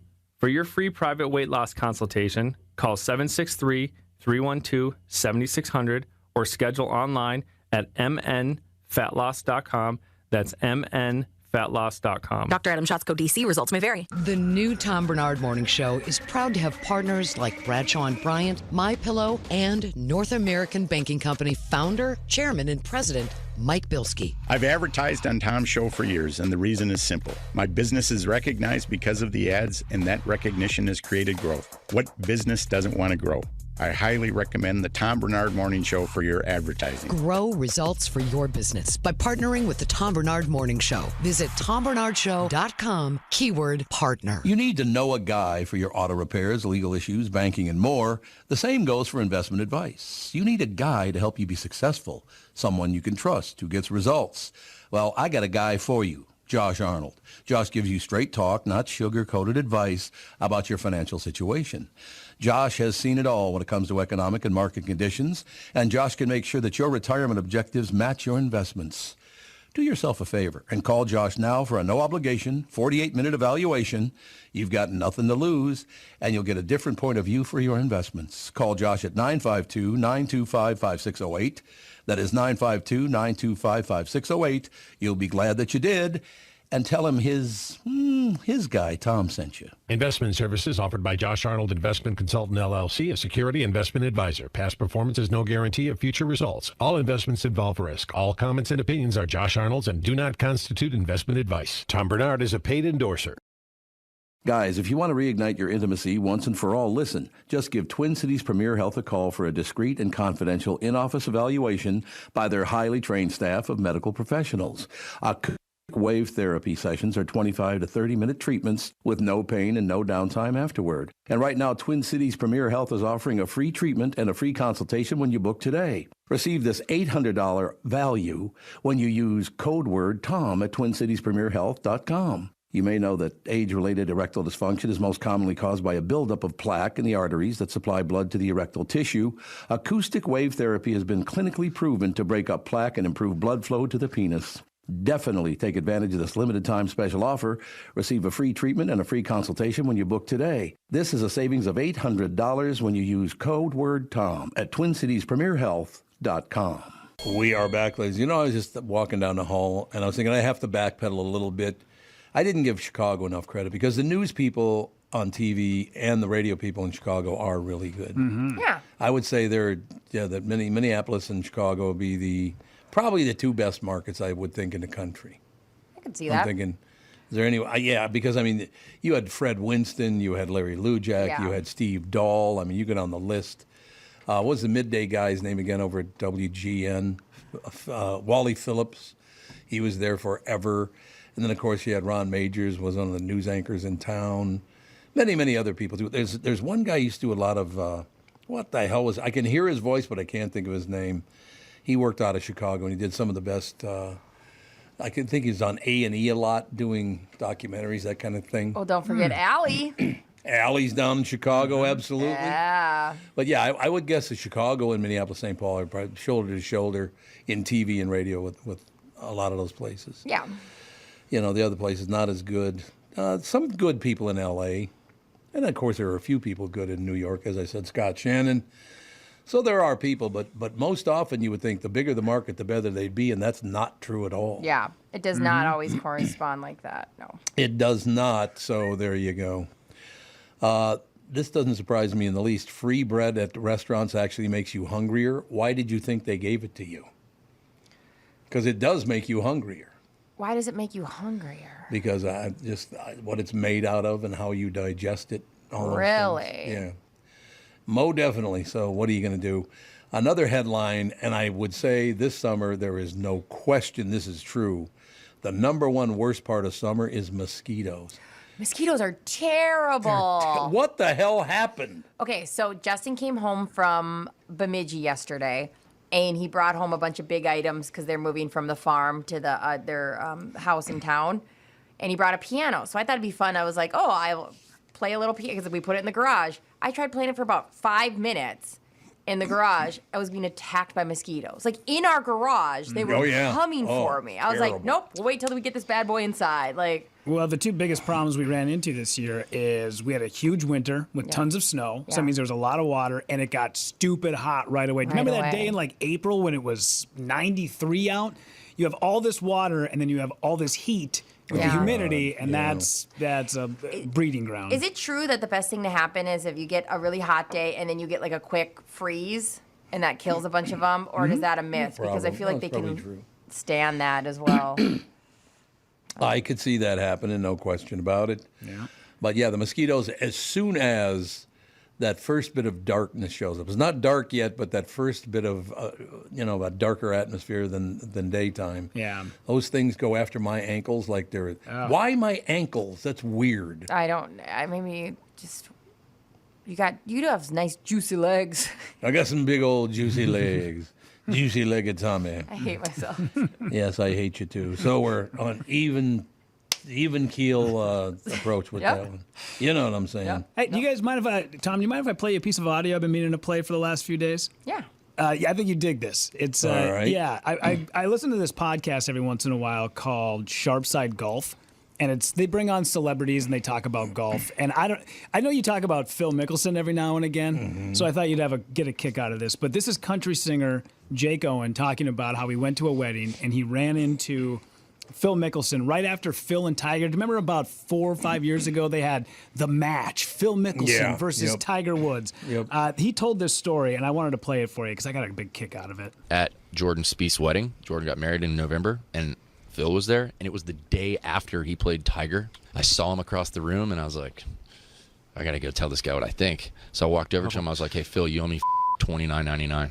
And he's like, what? He's like, what? And he's in the middle of a conversation. I was like, he basically kind of looked at me like, who is this guy? I'm like, dude, seriously, you owe me $29.99. I was like, for wasting 4 hours of my life with the shittiest golf I've ever seen. Like, you guys are like the best golf. You guys hyped this whole thing up about this big match. You guys couldn't even make 3 birdies between the two of you. I'm like, shit. I want my $29.99 back and apologize to me for some shitty golf. Oh my God. And he pulls out a wad out of his thing and he grabs a $100 bill. He's like, yeah, I won 90,000 of these yesterday. He's like, God. Take 100 and go yourself. What? Yeah, right to my face. This can't be real. I heard that, and I thought, that sounds like something Tom Barnard would do, is walk up to Phil Mickelson and be like, I want my $30 back. Absolutely. It was Pay 4 up. hours of my life, yeah. Pay up. That would be, I could not be with somebody who has the audacity to go to somebody and say that. I would peel my skin off. Like, it's fine to listen to that and go, yeah, but I would peel my skin off if Justin went up to somebody and said something like that. Oh. Yeah. Now, did he just say, I should have paid closer attention. Did he just say that he won $9 million the day before? Yeah, I did the math on that too, and I'm like, is that how much he got paid? I mean, if you think about it, some of these boxing matches, these guys are getting paid $80 million for a boxing match. So he said he gave him $100 bill and said, I won 90,000 of these yesterday. So that would be $9 million, right? I guess. Yeah, let's look it up quick. That's a pretty good day, ladies and gentlemen. I've never had a $9 million day personally, but yet. That's exactly right. That's I'm at the part of my career now where any day now. Hey, we're still waiting on it. This is actually, 1,000%. A $9 million purse is what Phil Mickelson won on the match on Friday. He outlasted Tiger Woods over 22 holes and then chipped and putt. They had a chip and putt shootout and afterwards clinched $9 million. It's a good day, man. Woo. That's a good day. We've never had a day like that. No. Yet again. I was trying to think the biggest day I ever had financially. I think it's that $100 bill. There you go. Would you ever tell us, like, I know not now, but like someday in the podcast, like the biggest contract you've signed? And not to be like gross or anything, and maybe it's like not ever appropriate, but like, there's so many rumors around how much you've been paid on it. I mean, like, there's so many rumors around, like, I remember people would be like, he's got his own private jet. He comes down here. And never had a private jet. I know. And it was so funny because I used to fly private once in a while. Yeah. I never owned one. But did you break, let's just ask this. This is more appropriate because I'm not a big, like, we don't need to know numbers. Did you break records with salaries at the height of KQ? Oh, God, yes. Yeah, I think so. Yeah. Matter of fact, a lot of other.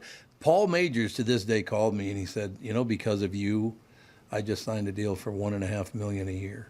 That's pretty cool that he would call you and say that. He called and said, hey, but hey, I think before we, the Paul Majors and a couple other people, this market never paid. I do believe that Dave Moore one of the best news anchors, probably the best news anchor I've ever seen in my life.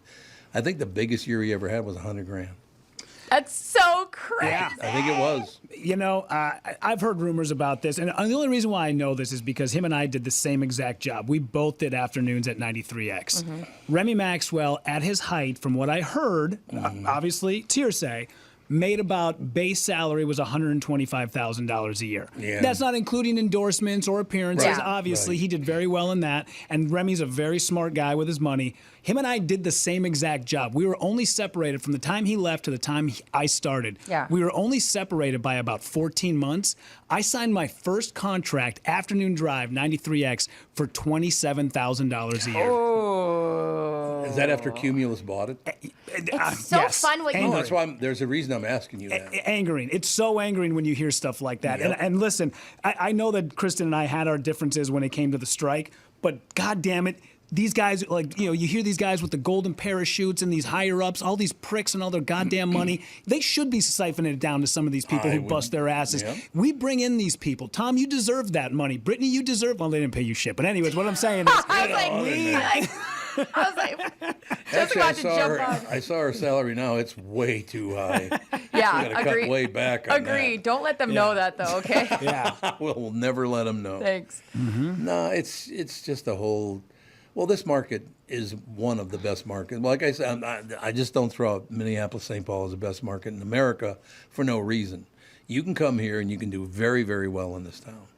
But like, no doubt about it. It's so funny to hear you say that afternoon drive on that station, Yeah. I know. high up station, and that is, they are like a $23 million a year radio station. and like you're perceived Not as anymore. making it. Yeah. That's what's Oh, yeah. so funny. Like I would have people come up to me and be like, "Oh, I remember." went to like a high school. It was like an informal get together at some bar in downtown Minneapolis, and they're like, "Shots are on Brittany. She's on the KQ Morning Show." I was like, I cannot afford buying you guys alcohol. Like, There you go. please Yeah. do not charge anything on me. Yeah. Like, it will not go through. I had another job. I was working afternoon drive, and I was working at MGM Liquors in Uptown. Yeah. At the same there time. you go. Could you Yeah. imagine? Could you imagine if you, Tom? Could you imagine at some point if Wally Walker's like, "Sorry, I'm late. I have to go work at the liquor store I know. to make ends meet." That never would have happened. Yeah. Yeah, I could close with this. When Cumulus first bought KQRS, Yes, sir. the first thing they did is try to cut my salary in half. That's the first Yeah, thing they did. absolutely. Did they succeed? No, they did not. I love that. It's like blow it out your ass, you little prick. I love that because you're like, Both of them. yeah, not a problem. I just will not do this show anymore. And Those they two probably were like, brothers- please come back. Those two brothers were two of the worst people I've ever met, and then the pukes they dragged over there with them. Yeah. Terrible people. It's all about money and you don't pay any attention to me. You're mean to me. It's like, what are you talking about? Shut up. Yeah. Well, we burned a lot of bridges today, so there's that. Yeah. Hey, here's another bridge. Blow it out your ass. There you go. I hate you All the so people much. we just not you. Oh, I know. I know you didn't mean. No, matter of fact, I think thinking it over. Blow it out your ass, Britt. Not a problem. I will head right there right now.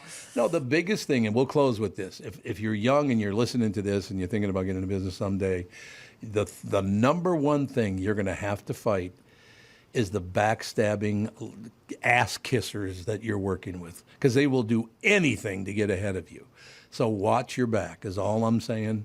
Man, I've worked with so many people just backstabbing assholes. It's unbelievable. And now we go ahead. We just stab you right in the front. Right in the front. That's You're how it should welcome. be. There's no question about it.